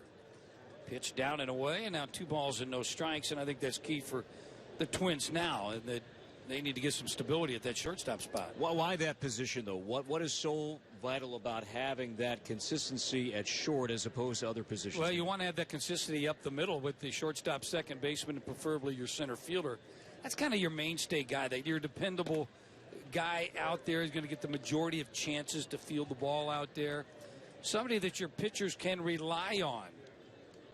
How nice is it to be able to, throw the ball, get that ground ball, turn around, and make sure that, hey, I've got a guy that playing some shortstop that pretty good up the middle. Very consistent, because you get those guys changing spots out there. You just don't have the consistency. Swung on and hit high in the air left field. Ball has a chance on the track, and he's going to look up. Gone. 2-run homer for Danny Santana, and the Twins have tied it up. 3-3.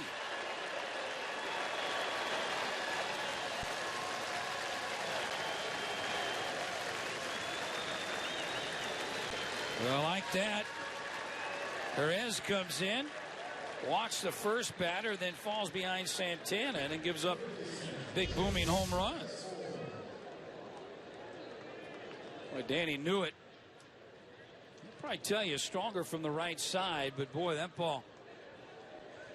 Oh, Dad up there made a nice effort on the berm.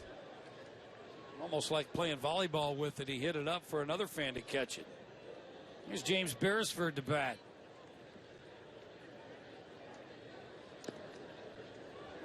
And a little breaking ball. Buckles Beresford, drops in there for a strike. Now, there are some similarities you can point to with Danny Santana's 2014 season with Eddie Rosario's 2015 season. Namely, I go back to when both joined the club. Santana 2014 in Cleveland. And Eddie Rosario joined the Twins at home after Oswaldo Arce was put on the DL in May of last year. And both at the time were not believed to be long-term roster moves, right? It was going to be just for a period of time, and then we'll kind of reshuffle some things. Well, Danny Santana never left after he made his debut in 2014. Eddie Rosario never went back either in 2015. And if I recall right, Danny Santana came up not to play so much shortstop as it was to play the center field. Out of necessity, because the Twins were just so thin out there, and Santana had that great series in Cleveland. And that's when I think Pedro Florimon was sent out. Chris Herman was also sent out, I think, the same time. But Danny Santana just had a great series, that debut in Cleveland in 2014. I think Mike Pelfrey went on the DL with back spasms, so that kind of forced the Twins to make a flurry of last-second roster moves. His skill level fits the need of that utility player. He's got good defense. He can play anywhere in the outfield. And that's kind of what you look for that fourth outfielder. He runs well, good defense. Smart player, knows where to throw the ball. But also he bunts well, occasional power, and he can steal you a base. He's a guy that you can bring in the ball game late for defense and not have to worry.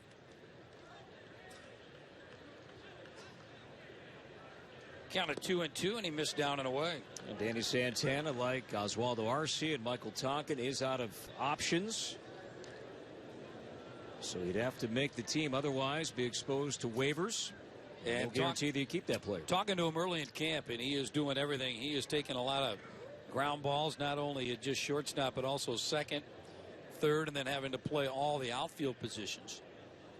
Count of 3-2 on the way. There's a line drive down the left field line. That's trouble. Beresford chugging around first. Still get a stand-up double. Still nobody out.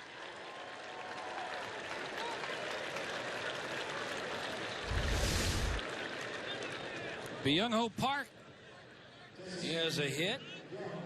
2 trips to the plate. Had a solid base hit to right field, driving in a run from third base. I was visiting today with Twins Director of Minor League Operations, Brad Stowell, going over various players on the roster. And when we got to James Beresford, he said opposite field hitter. That's what he is. He's more of an opposite field hitter than a true pull hitter. And we just saw it right there as he went the other way with that double. Yeah, and it looked like he tried to stay on. It looked like something off speed, but he kept his head down and went that way. And here's Park. You know, everybody, you look at Park's numbers, and they're glowing. 53 home runs, 146 driven in. But if you watch him take batting practice, not nearly the show that you see from Miguel Sano, Kenny Vargas. He doesn't seem to have that kind of raw power. This one's popped up right side. Beresford's going to tag up. Ball is caught, thrown back into the infield, and no chance for Beresford to tag up. So it looked like Park trying to go the other way to move that runner over, play that American brand of baseball. And Brett Walker, I put in that group too. That's one to watch during BP. He can hit the ball a long, long way. You know, I watch Buxton, and Buxton sometimes can put a charge into it.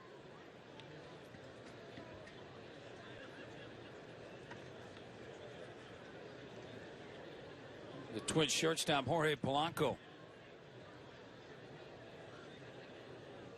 Occasional power on the dirt.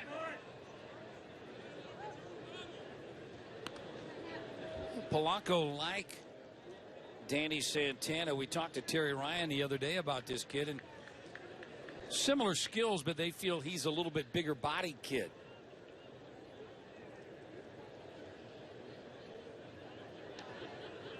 .5'11", 198. Switch hitter Polanco, 22 years old. Good player. He also, high strike called, evens it up, 1 ball, 1 strike. He began last season, like Tyler Duffy and others. Buxton, Sano at AA. Also got some time at AAA. Keep talking about Doug Mientkiewicz and back-to-back championships. See how he's going to do this year. See if they're going to stack his club, if all the talent's going to be at the AAA level. There's 1-1 on the way. Check swing laid off.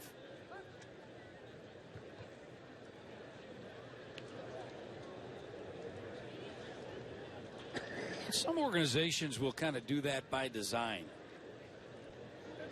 They want their guys to kind of come up together.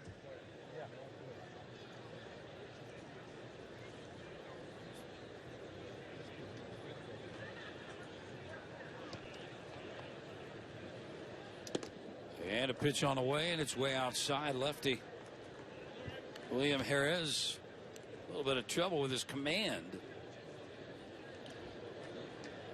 Now, to your point, and this is something you have brought up many times in the past about, guys winning together at various minor league levels. That's what the Twins have right now. They have a ton of guys who have won league championships at various levels. And that pitch is fouled back into the netting.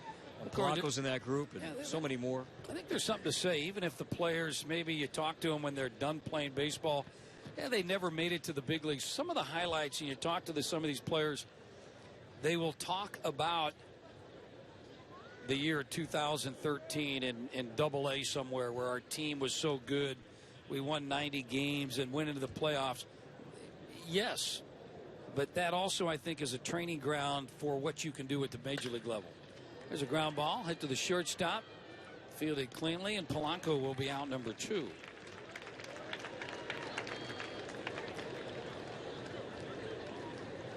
Well, the batter's going to be the catcher. It's going to be Juan Centeno. So it'll be 2 out hitting here as the Twins have tied it up 3-3.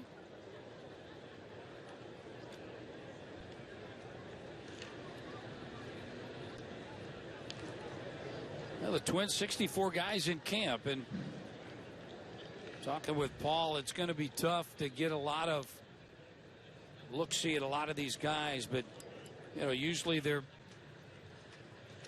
isn't too many surprises that first round of cuts that guys are sent out.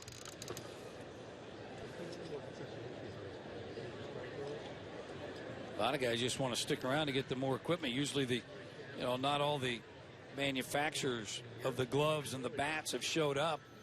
You're in big league camp. They'll come to you and give you some contracts or give you some product. There's a weak tapper right past the pitcher, going to be fielded on the run by the second baseman.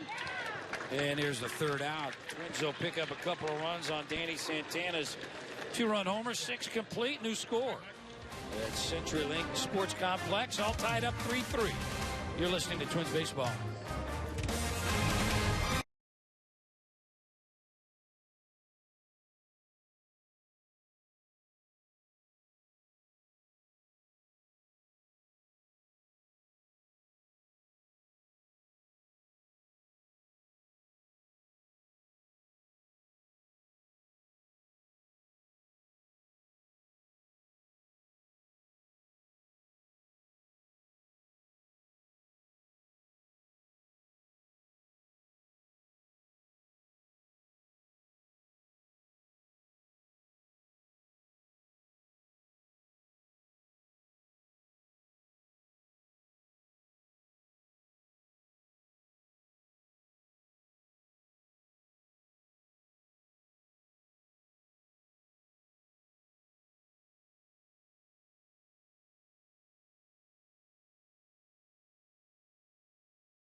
Well, the Twins flex plan gives you the flexibility to choose your games and your number of seats. All you have to do is choose in advance or even the day of the ball game. So don't plan, flex plan.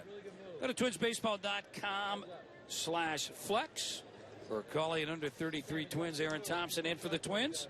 And to take you the rest of the way, here's Corey Provus. All right, Danny. Alan Craig swings at the first pitch, pulls a ground ball sharply near third. A backhand spear by Beresford and a good throw across to get him. So James Beresford with the bat. Also a couple of fine defensive plays with the glove at third. Base hit away there from Alan Craig as James went to his right. Also down to his knees before popping up on target throw, and Craig is on number one. As Danny mentioned, new pitcher for the Twins is Aaron Thompson. Thompson was optioned from Twins spring training in late March of last year, but then Irvin Santana suspended, and Aaron Thompson basically took Irvin's spot on the active roster. So Aaron Thompson was with the big league club on opening day last year. As the story went, Thompson with long hair, still sporting long hair and a full beard, but he was going to go to the barber shop, get a trim to report to minor league camp. And then all of a sudden he got wind he was going north with the team. He said, hey, I could still have long hair. So no trip to the barber shop was needed for Aaron Thompson, who came out of the gates and was stellar last year. 7 of his first 8 appearances last season were scoreless. His ERA was under 1. Yeah, the 1-1-2. Devin Marrero is a strike. And it's a 1-2 count. Game tied at 3 in the 7th. But then after the first 2 months, things went south for Aaron. He was optioned down to Rochester in early July. He finished 2015 with an ERA over 5. He was taken off the roster, and he is, among others, competing for maybe that second left-handed arm out of the bullpen here this season. A swing of the foul back. As Marrero stays alive, 1-2. Glenn Perkins, we know he'll be there from the left side, the all-star closer. Maybe somebody else will emerge. Could that be Thompson? Could it be Fernando Abad? Could it be Taylor Rogers? Could it be Logan Darnell? Could it be Dan Runzler? Among others. If the Twins go that route, that second left-handed arm. And the 1-2 is down and inside, skipping away. Buddy Boshears, saw him yesterday. He's also in that mix. 2 balls and 2 strikes on Marrero. 1 for 2 in the ball game here tonight. Thompson off the third base side. Centennial, the catcher, sending Aaron Size. The kick and the 2-2 low. Something off, a change of pace at 83. It's a full count. Twins have used Duffy, Reed, Nolasco, Darnell, Perkins, Fiend, and now Thompson.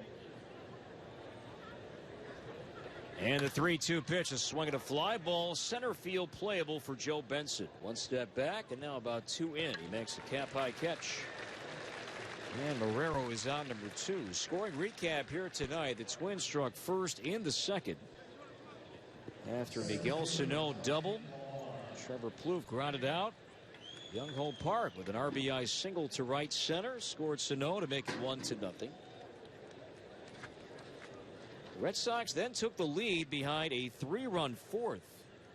RBI double, Brennan Bosch. RBI ground out, Ryan Hannigan. And a run-scoring base hit from Alan Craig.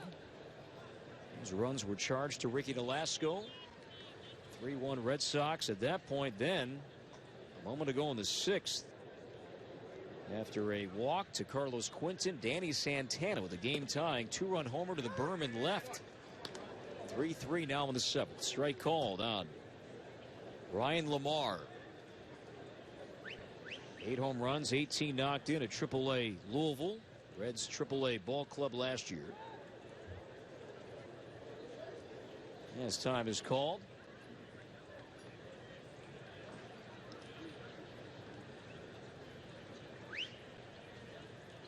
Thompson to Lamar. And the 0-1 is down and inside.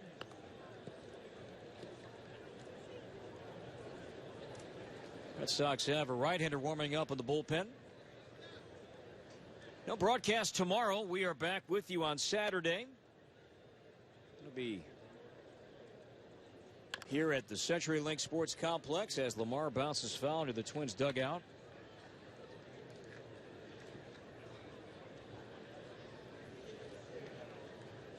We'll have broadcasts for you Saturday and Sunday.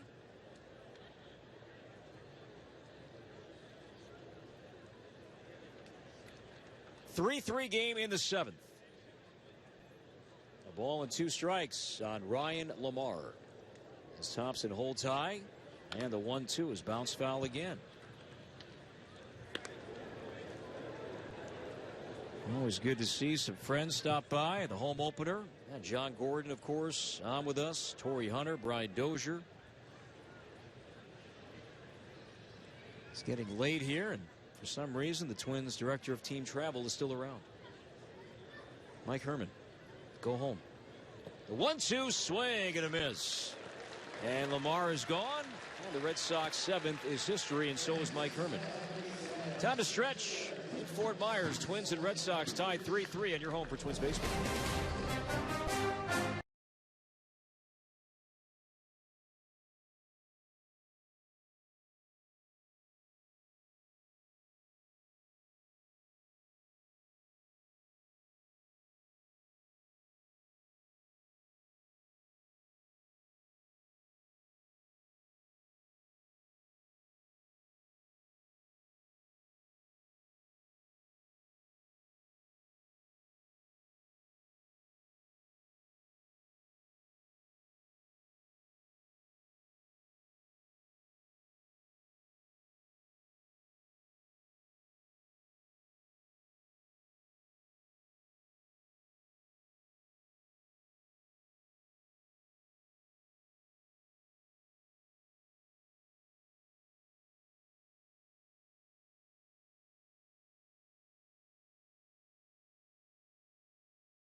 Seventh inning stretch from Fort Myers. Hopefully you got up and did the same wherever you may be tuning in throughout Twins territory.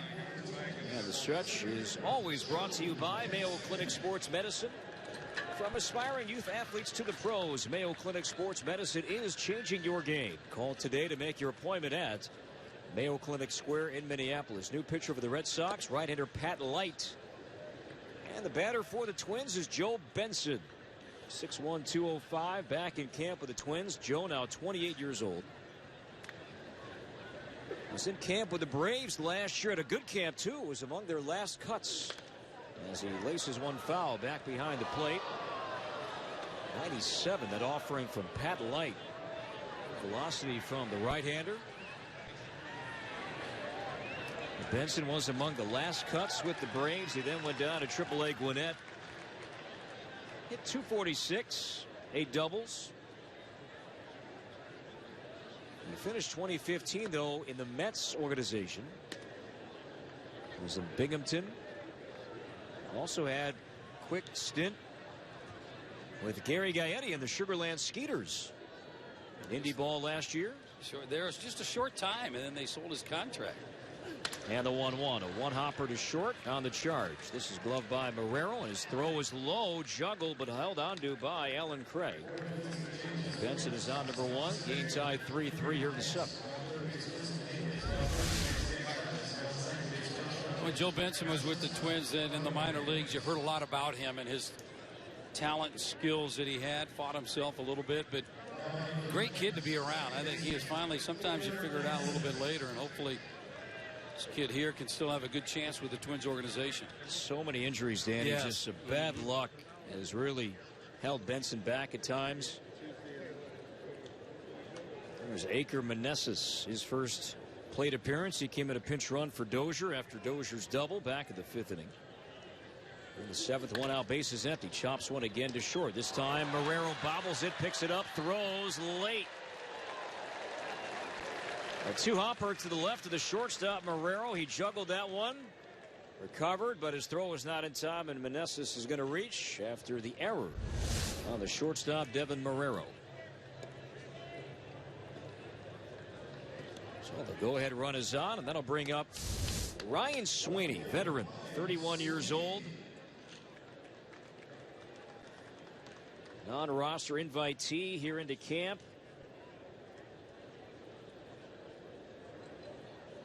He was the last cut by the Cubs spring training last year. Had some offers about a month into the season, but Sweeney just said, you know what, I've had some injuries over my career. He's still under contract, making good money. He just kind of took a year to get healthy.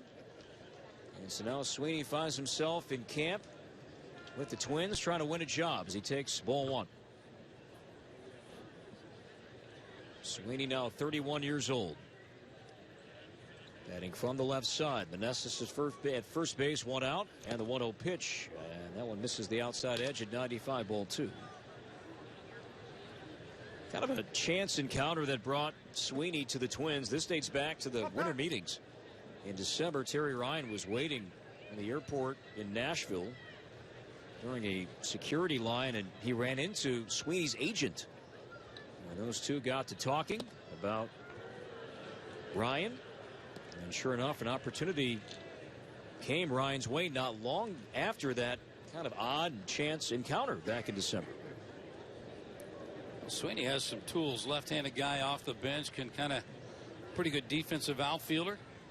And the 3-0, he takes a fastball, strike thigh high at 96, 3-1. You know, I'm going to put him in that Carlos Quentin category, and that is you're going to have to swing your way onto this club here, show that you got something with the bat, because I think the Twins bench-wise, they're looking for somebody to be able to come off the bench late in the ball game, get a spot start. Sweeney was with the Red Sox in spring training a couple years back. Runner goes. Pitch is ball 4. Meneses was running. Play was close at second base. He was called safe, but ball 4 anyway negates that play at second base, so it is a walk. So Meneses now to second base. Sweeney at first. One out. Twins have a chance here to take the lead with Carlos Quentin. Fitting that these two guys getting back-to-back. You just mentioned Sweeney and Quentin, and sure enough, here's Carlos. You know, their role on this club would be right-handed pop off the bench late in the ball game to kind of pinch hit, offset what maybe that other manager might be trying to do with a left-right combination. But you've got also, don't forget to put in that group, Kenny Vargas and also Oswaldo Arcia. Quentin swings and misses on a slider from Pat Light, 0-1. Quentin walked and scored on Santana's home run back in the 6th. And getting back to Sweeney, big league time with the White Sox, A's, Red Sox back in 2012, and Cubs. And now it's Quentin. Not playing the big leagues last year. Righty against righty, and the 0-1. Same pitch, same results. Down and away, but Quentin went after it, 0-2.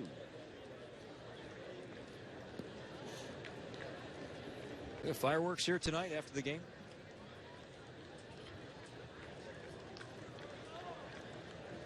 Nice reassurance from Kyle Hammer, our famed engineer. I just asked him, he said, I'm not sure, but maybe so. So don't really know where to go with that. And the 0-2 is high. We heard from somebody that knows a little bit more. Okay, we're saying no fireworks here tonight. But the 16th is when fireworks will be on display here at Hammond Stadium. And Danny has often stuck around to provide firework play-by-play, which is can't miss. Here's the 1-2 line to left towards the line. That's a base hit. Meneses around third. He will score. Sweeney digging for third. Quinton with an RBI single. Runners at the corners. Twins take a 4-3 lead on Carlos Quinton's RBI knock to left. So the Twins cash in the error by Marrero. Meneses is in. Twins lead by 1 here in the 7th. They went 3 straight pitches down and away. Something off speed, split finger, and he made the adjustment, pulled it. Good base running there. Also, Sweeney, that ball in front of him, saw that he could make it to third base. So Danny Santana hit a home run from the right side. His last time up, he'll now bat left-handed against the righty Light.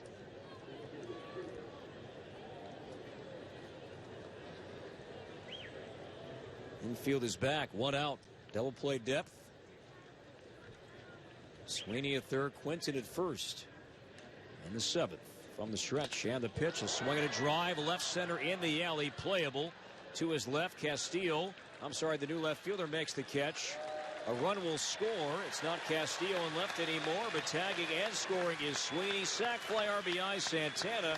He's knocked in 3 runs tonight. And the Twins have a 5-3 advantage.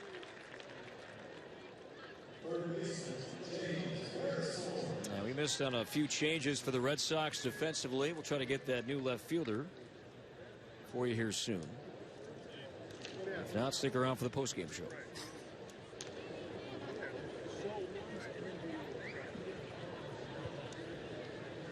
Quinton holding at first base. So the Twins lead by 2. Now Beresford double to left.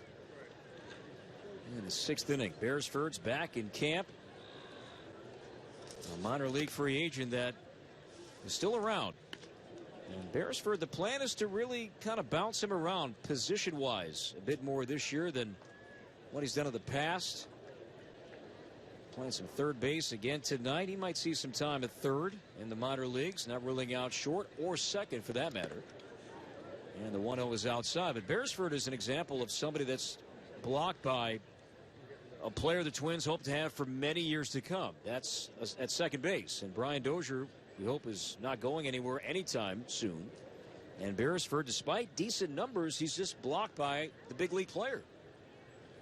And the 2-0, swing and a miss. You know, Corey, sometimes you have to kind of look at what's ahead if you're in the minor leagues and say, maybe I need to find another position to play. Because, yes, if you've got a guy in Dozier all-star caliber, and it does look like they're going to go with Dozier for a number of years, maybe it's good to be able to kind of play different positions. 5-3 Twins, 7th inning.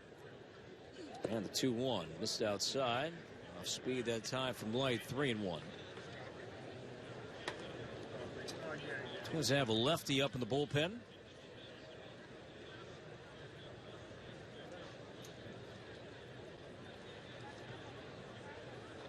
Beresford, a guy that not known for much power, makes contact as he bounces 1-2 third. A 2-hopper played well by the third baseman, and his throw is on target, inning over. Twins, though, take advantage of an error, scoring 2 runs on a hit and a walk. They leave 1 after 7, and now Rays Twins 5, Red Sox 3. From Fort Myers, this is Twins baseball.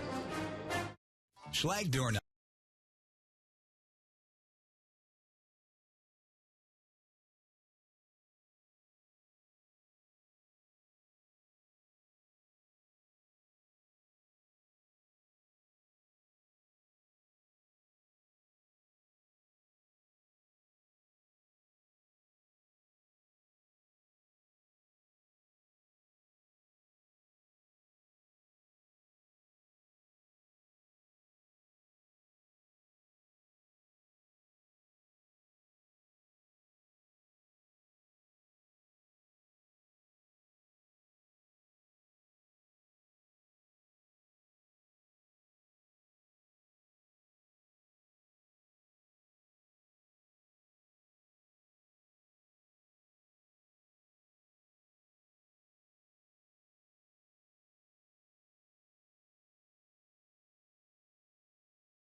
Eighth inning from the CenturyLink Sports Complex. Twins have a 5-3 lead. Josh Rutledge is the batter, and on to pitch left-hander Taylor Rogers, who has spent the bulk of his professional career as a starter, but now trying to make the Twins team out of camp as a reliever. As he went down and inside on Rutledge, and I believe he hit him, kind of grazing him in his lower body. And sure enough, Rutledge, who's okay, will quickly ditch the shin guard and take his base. And the Red Sox bring up the tying run. The batter's going to be Cole Sturgeon.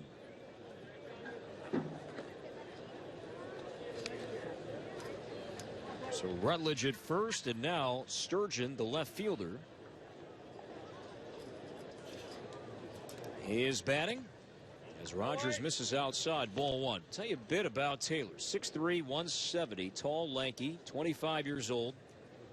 11th round pick in the 2012 draft, and Rogers has great numbers, at least last year, against lefties, although this time Sturgeon rips one deep to right, and that lefty-lefty matchup goes to Sturgeon as he just ripped a one-up double off the fence and right, and the Red Sox making noise here in the eighth inning. Second and third, nobody out. Twins lead right now at 2, but that's in danger. Nobody out.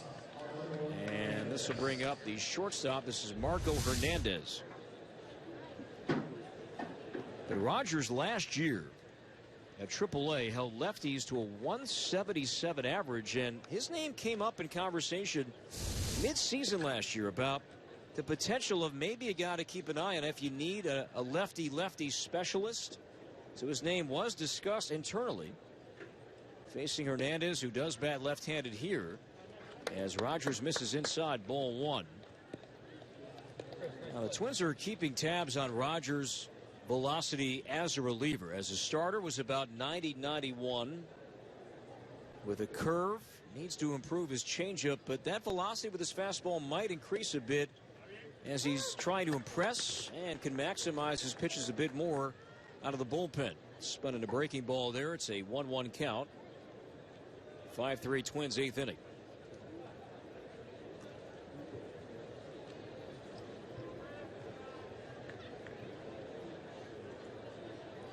Marco Hernandez is the batter, and the 1-1. There's a fastball running outside, ball two.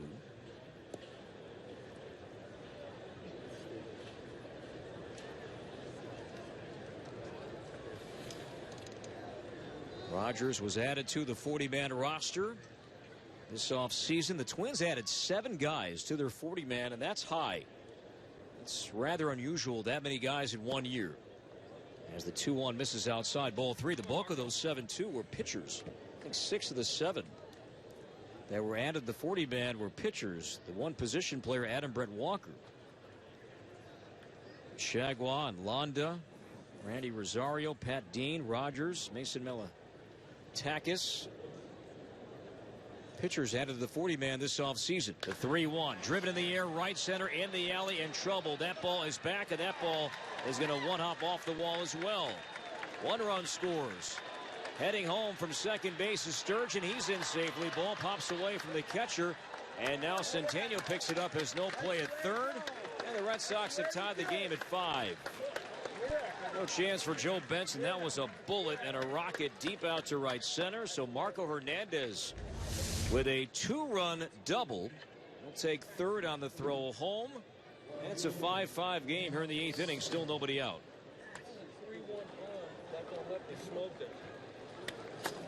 So a hit batter. And now back-to-back doubles. That's a 5-5 game. Now Centennial going out to visit with Rogers. Twins have the infield up.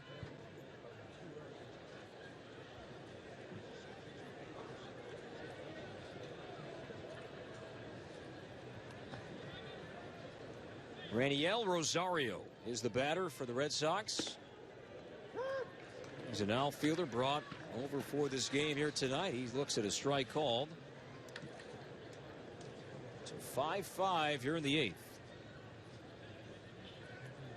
Rogers from the stretch and the 0-1. Letter high, strike 2. About 87 on that fastball.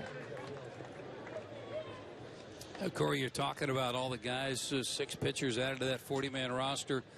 High number. That's a long time since I can recall that many guys being put on that 40-man roster. But also, Twins did not elect to do that Rule 5 this year. That's something the Twins have always been known for, is through the draft pick up a Rule 5 guy from the other organization. We've got a number of players on the Twins staff that have gone through that.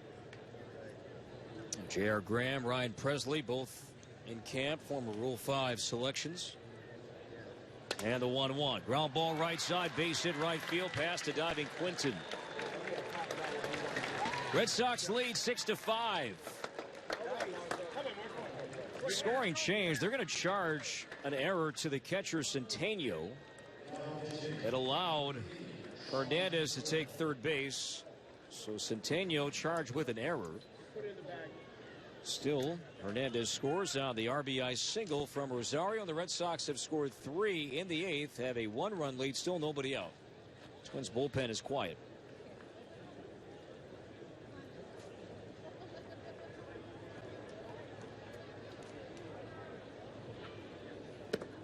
Batter is Sean Coyle, an infielder,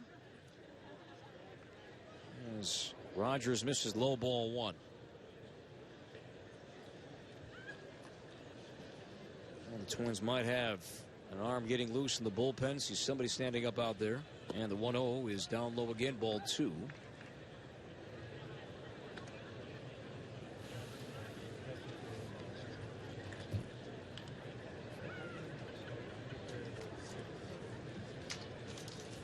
Sean Coyle, the batter.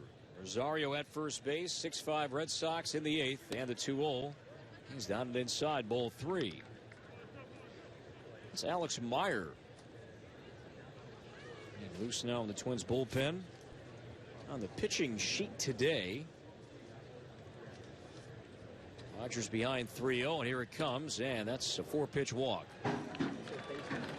See if Neil Allen pops out of the dugout, and sure enough, here comes the second-year Twins pitching coach.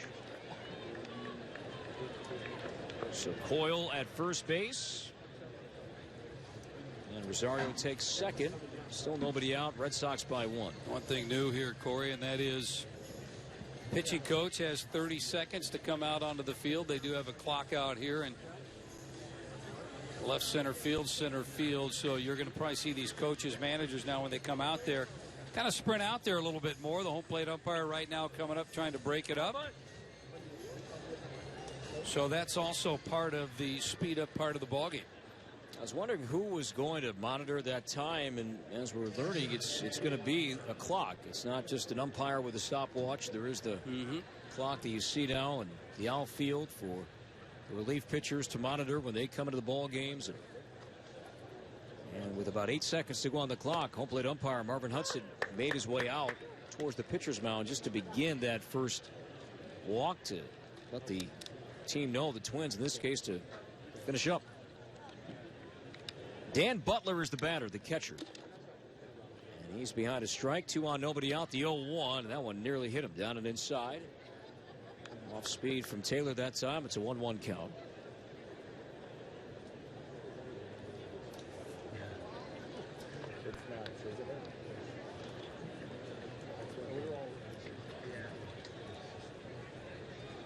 And the 1-1.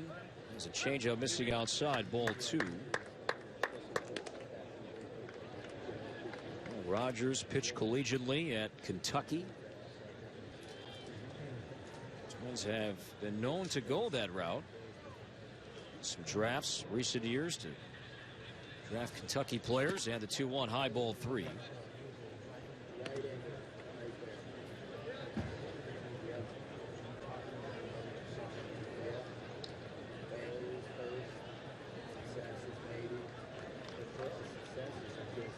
Three and 1 on Butler. And the pitch, a swing and a pop-up. Playable. Near the bag at second. Infield fly is in effect, and the second baseman, Anchor Meneses, pulls it down for out number 1. Live Twins baseball is back in 2016 with MLB.com at bat.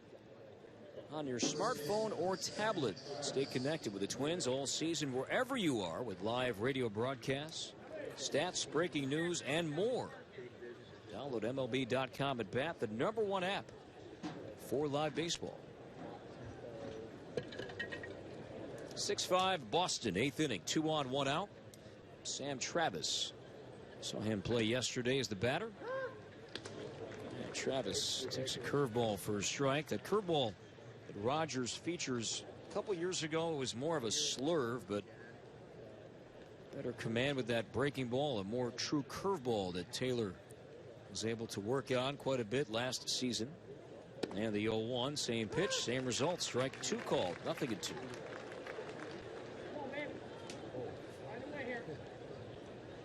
Travis is now wearing batting gloves, hitting from the right side. Rosario at second, Coyle at first. A 3-run Red Sox 8th, and the 0-2 up and inside. Look at the helmet, somewhat of the battered Travis. Ball 1.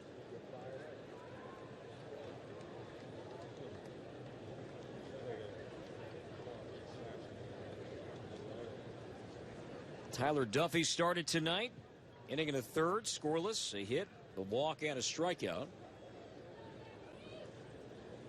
And the pitch lined to short and caught. Jorge Polanco spearing that line drive that was scolded. Polanco went back a step or two, had the left arm fully extended high over his shoulder and pulled down what easily would have been a base hit. So 2 down, still first and second. And here is Chris Dominguez.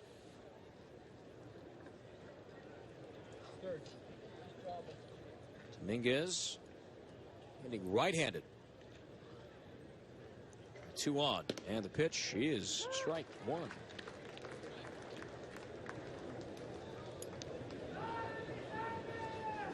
Well, some injury news around the big leagues. Saw that Gerard Dyson for the Kansas City Royals will be on the DL to begin the season with an oblique strain, a grade 2 strain. And the 0-1 is down low, and the plan was to kind of platoon in right field for KC, Dyson and Paulo Orlando, but now Orlando will see the bulk of the time in right. And Dyson, as the Twins have seen recent years, other teams as well, he could be so tough when he gets on. Tremendous speed. He is on the shelf right now, and we'll begin the season on the DL. Strike 2 on Dominguez, a 1-2 count. Seems to be a big injury early in camp, that oblique strain, intercostal strain that seems to be quite prevalent.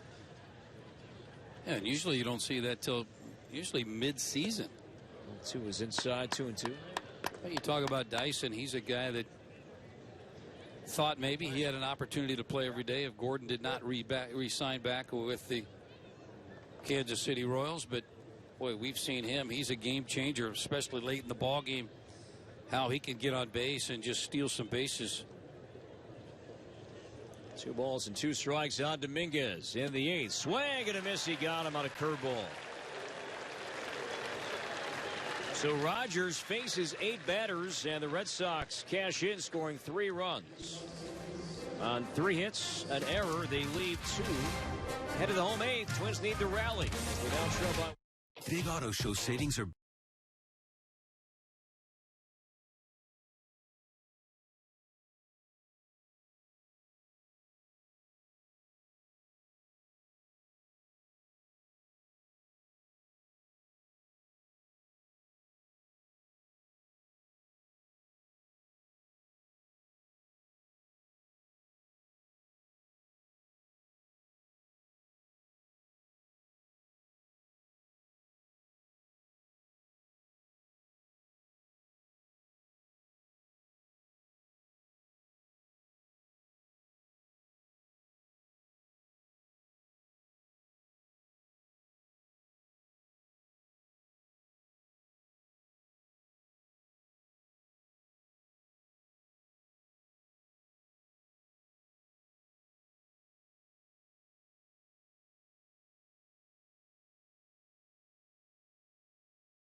Twins are down by 1 as they bat in the bottom half of the 8th inning.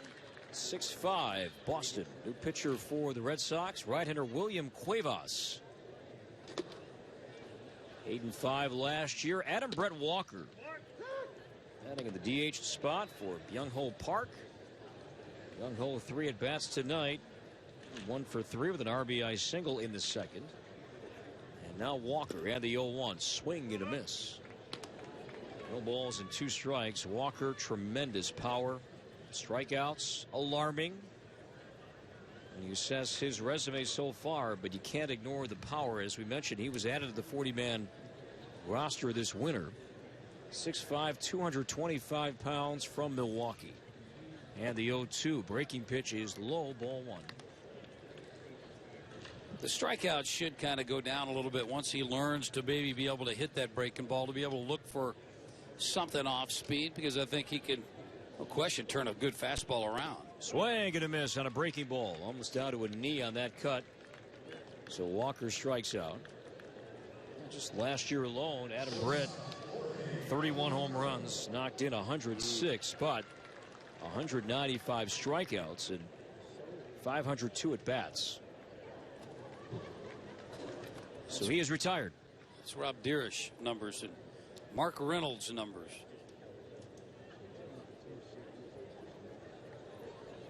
Here's Polanco. He homered yesterday as Jorge takes inside for a ball. Trying to update some of the Red Sox defensive changes. Sturgeon's in left, Hernandez at short, Dominguez at third. And the 1-0 is a swing and a miss. Running fastball that time from Cuevas, a 1-1 count. It's Sam Travis is at first base. That's not right. And the 1-1 ground ball to the right side. The second baseman gloves it just off his left knee. And the play to first is in time, 2 down. Who's that at second base? Rutledge. Josh Rutledge.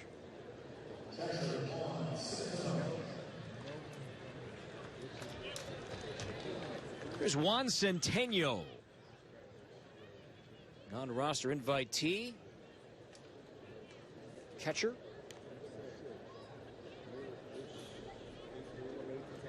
.65 Red Sox, 8th inning. Centeno, 26 years old, from Puerto Rico. He looks at a breaking pitch for a strike. Centeno was in the Brewers organization last year as he takes outside for a ball. Had 10 games with the big league club. Spent the bulk of the year at Colorado Springs, their AAA affiliate. Centeno bats left-handed. And the 1-1. Line foul down the right side near the tarp. 1 ball and 2 strikes.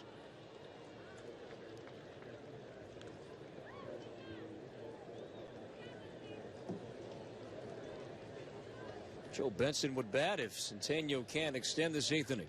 Base is empty, 2 outs. Cuevas. Long look from the windup. And the 1-2, a swing and a pop-up, shallow center field. The second baseman Rutledge out, maybe 2 steps out of the grass, and center pulls it down. And Cuevas with a 1-2-3 8th inning, 9th inning coming up. So are the Red Sox, who lead 6-5 from Fort Myers. This is Twin Baseball.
This copyrighted broadcast is presented by authority of the Minnesota Twins and may not be reproduced or retransmitted in any form. And the accounts and descriptions of this game may not be disseminated without the express written consent of the Minnesota Twins. We have reached the 9th inning.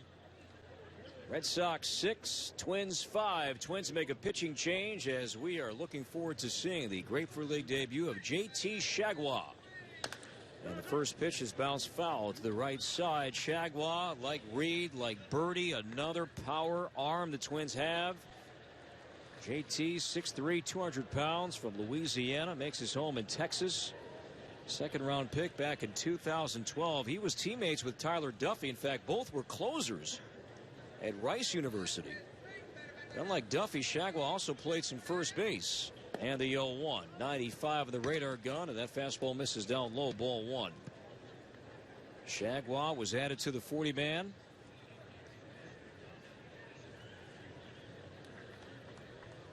And Tommy John a couple years back, and the 1-1. Swing and a miss slider. Got it inside. It's a 1-2 count. He's recovered from that. Pitched last year in both Double-A and A-ball here in Fort Myers. 1 ball, 2 strikes. Chargois, big-time velocity. And here it comes, and he took something off. Slider missing low. 2 balls and 2 strikes.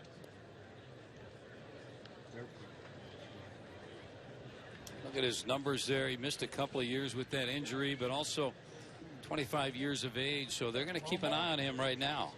And the 2-2, 96 of the fastball, down and inside, ball 3. He has impressed, he being Chargois, he has impressed some of his Twins teammates, big leaguers, with the side sessions, his bullpens. Glenn Perkins has been impressed by just the movement from Chargois. And the 3-2 chopped over the mound right side. This is going to be gloved by the second baseman. And Aker Meneses makes the play to retire Ramos, the batter. And that's out number 1. 6-5 Red Sox here in the 9th inning.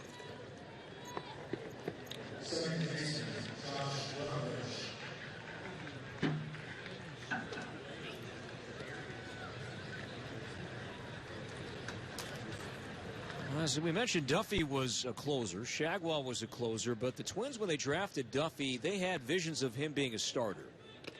As that one runs up and inside and missed the batter, but got a piece of Marvin Hudson, the umpire, and Hudson has hands on his knees as he's at a 90-degree angle. And Twins are going to send out a trainer to take a look. That is Lanning Tucker to check on Hudson. Ball 1. Josh Rutledge is the batter. 6-5 Red Sox here in the 9th inning. Marvin Hudson now is standing up, hands at his hips.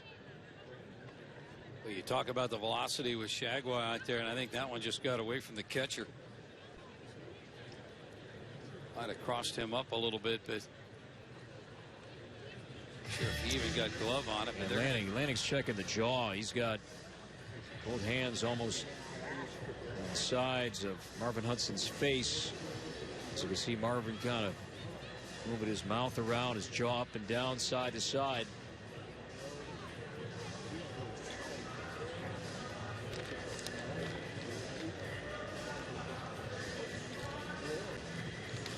So they want to make sure nowadays the attention is on the injury, the head injury, the concussions, but all the umpires come in to make sure. Marvin Hudson's okay. Lanning Tucker back at the dugout before this at bat continues. Let's step out 10 seconds for station identification from Fort Myers. This is Twins baseball.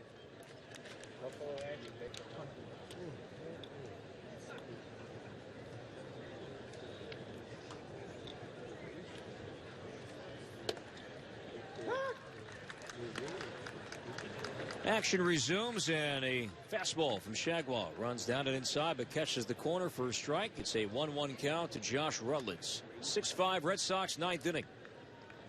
And the 1-1, a broken bat, one hopper to the right side. Meneses stumbles, recovers, and the second baseman makes the play for out number 2. Kind of the bat ends up near Beresford at third base. Some movement, Danny, on that fastball that comes in 95, 96, running inside of the right-handed batters. Yeah, that can kind of get on your hands rather quickly. And Shagway looked in and he shook him off a couple of times. He knows what he wants to throw out there. So 2 down for Cole Sturgeon. He played a key role in that 3-run Red Sox 8th inning rally with a double. Later scored. And Shagway, 96, a fastball. Let's take it inside for ball 1. Twins will have Benson, Meneses, and Sweeney due up in the bottom half of this inning. And the 1-0 is in the dirt. Centeno knocks it down. He's having a tough time catching him back there, especially with all the movement.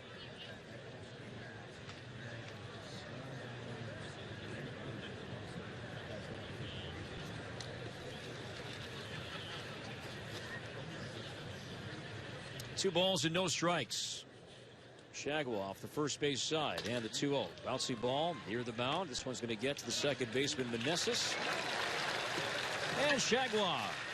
The 1-2-3 ninth inning in his 2016 Grapefruit League Twins debut. Last wraps, Twins need 1 to tie. 6-5 Red Sox, and you're home for Twins baseball.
.6-5 Red Sox. Joe Benson leads off and he pops one foul back behind the plate. JT Shagway. This job in the 9th inning a moment ago. Deficit remains at 1. Benson, Meneses, and Sweeney scheduled to bat. William Cuevas still the pitcher for the Red Sox. Benson 0 for 1 in the game tonight. And the 0-1 pitch down and inside, bouncing away from the catcher Butler. 1-1. No broadcast tomorrow. We are back with you here Saturday against the Baltimore Orioles. And the 1-1 swing and a miss off speed from Cuevas. A good one. 1-2. Irvin Santana will start for the Twins. That'll be a simulcast noon Central Time. Airtime on Saturday. And the 1-2 line to short on a hop, sliding stop by the shortstop, throws to first, and the first baseman can't make the clean scoop, and the ball is going to stay in play. And Joe Benson is on a bullet, a one-hopper, and Marco Hernandez with a good play, and one hop that throw across, and the first baseman Travis could not make the pick on the back end, and Benson is on. It's a base hit to begin the Twins' night. Yeah, Benson runs well, still getting down the line, so let's have something going here.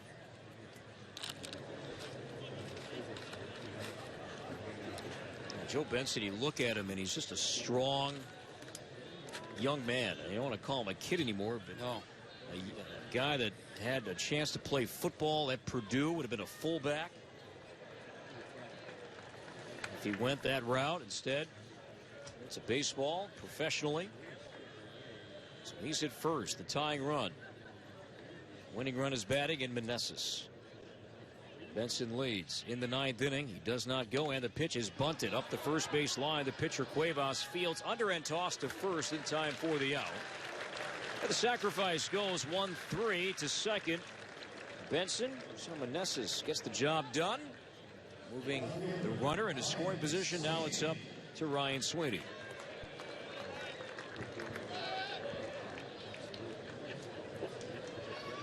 Some high fives inside the Twins' third base dugout for Meneses. Sweeney walked and scored back of the 7th. Good execution right there. That sacrifice bunt. Give the Twins a couple of opportunities. Sweeney right here.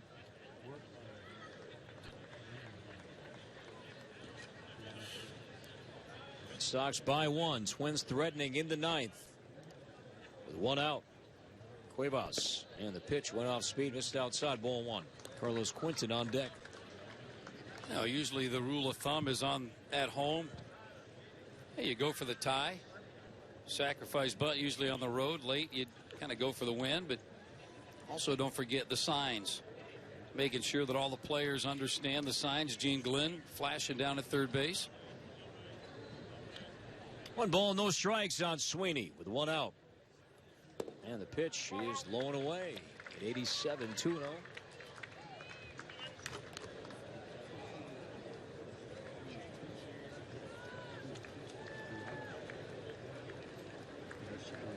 No wind right now here in Fort Myers. A beautiful night, low humidity, temperatures in the low 70s at game time. Good count for Sweeney, and the 2-0. Ball 3. What do you think? 3-0 green light. Veteran player up there in Sweeney? I think so. He's going to look down there, and Gene Glenn will flash him a sign. But yes, why not? And you talk about a veteran player. I think that he's got enough games under his belt to kind of have that discipline. Benson at second, 1 out, and the 3-0. He takes a strike. Off speed, too, a 3-0, almost like a changeup. That's the old get me over fastball right there, that I'm just going to take something off of it and should I throw it over the plate. See if he gets it again.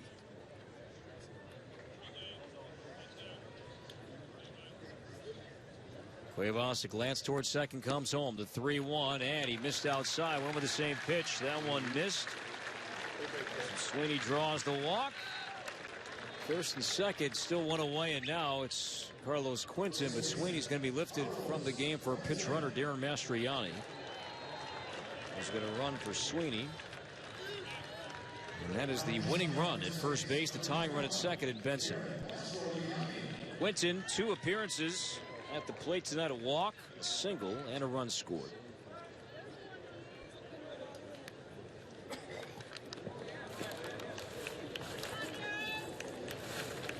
Quinton battled some injuries in recent years, knee injuries.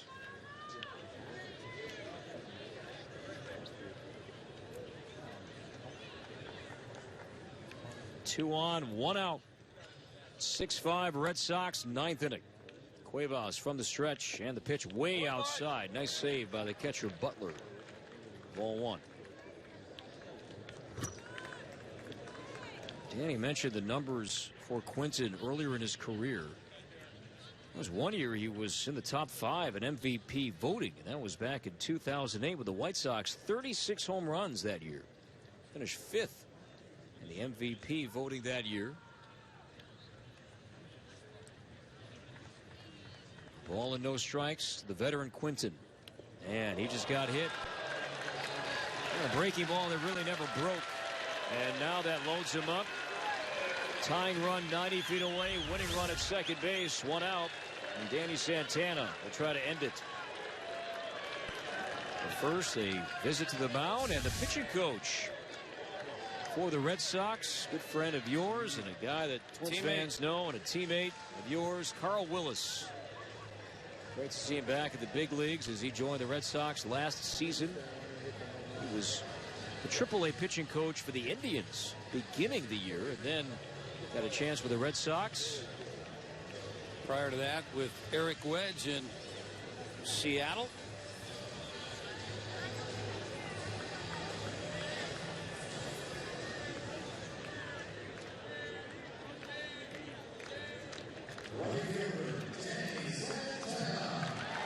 So Danny Santana, a home run, sac fly, RBI. He's knocked in 3 runs. Santana hitting from the right side back in the 6th inning, tied the game at 3 with a long home run to left. So Benson at third, Mastriani at second base. Quinton at first. 1 out, 6-5 Red Sox in the 9th. Danny batting left-handed, and the pitch, and he takes away ball 1. James Beresford on deck.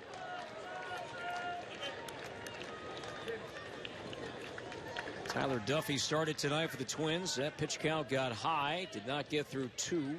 Officially inning and a third. No runs on a hit. Strikeout and a walk. And the 1-0. Slap foul out of play. Santana fighting off a fastball. It's a 1-1 count. Jake Reed. Another young power arm. 2/3 scoreless. Logan Darnell. 2/3 scoreless. Glenn Perkins, his Grapefruit League debut, flawless, faced the minimum. Casey Fiend, a scoreless inning. Aaron Thompson. And the 1-1. Ground ball to the right side on the charge. The second baseman Rutledge comes home, and it's going to be just in time to get Benson, who did not slide. Benson tried to score from third base, and the throw came home on the force, and Benson called out. Tried to score standing.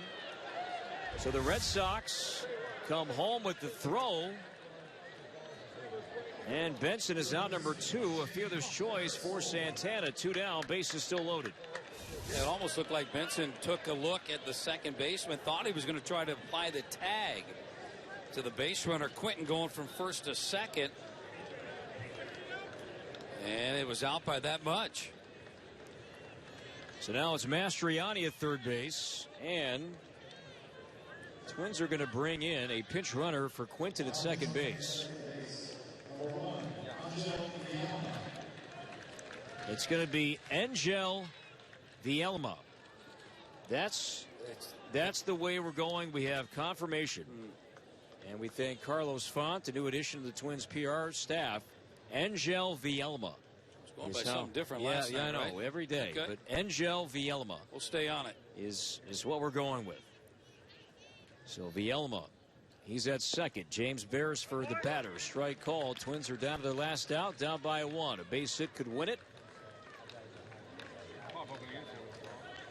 Vielma, slick fielding, young shortstop in the Twins system. He's now in for his speed at second base.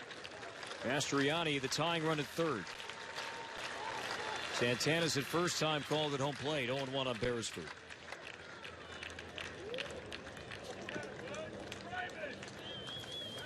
Red Sox scored 3 runs off Taylor Rogers in the 8th inning. That's the difference right now in this game. No balls in 1 strike on Beresford. And the pitch outside. 1-1.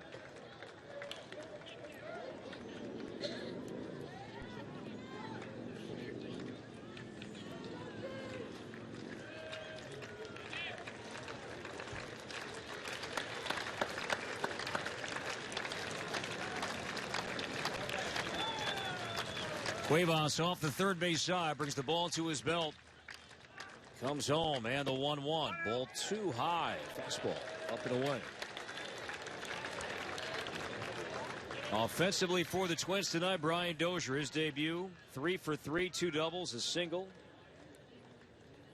Joe Mauer tonight, 1 for 2 with a base hit.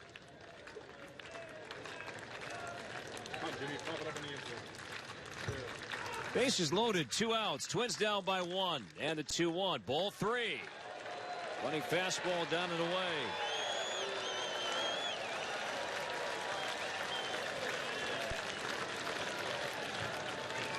Beresford a tug of the Twins jersey. Australian-born James Beresford. Sitting favorably with a 3-1 count. Tying run at third, winning run at second base. Now the 3-1 swing and a miss on a fastball. Cuevas kept that fastball down in the zone, and now it's full, and the runners will be off with this 3-2 pitch. I like the aggressiveness. Might have expanded the zone just a little bit, but Beresford with that swing trying to go the other way. Outfield maybe a slight shift towards left center. Runners will be off. Bases loaded, 2 outs in the ninth. 3-2 on Beresford. Cuevas, the sign, and the payoff pitch. A ground ball to short. Fielded by Hernandez. Throws to first, and the Red Sox win the game 6-5. So the Twins prevailed yesterday at JetBlue. Tonight in the Twins home opener, the Red Sox come down Daniels Parkway and win by 1. 6-5 the final score. We're back with the totals and summaries next on your home for Twins baseball.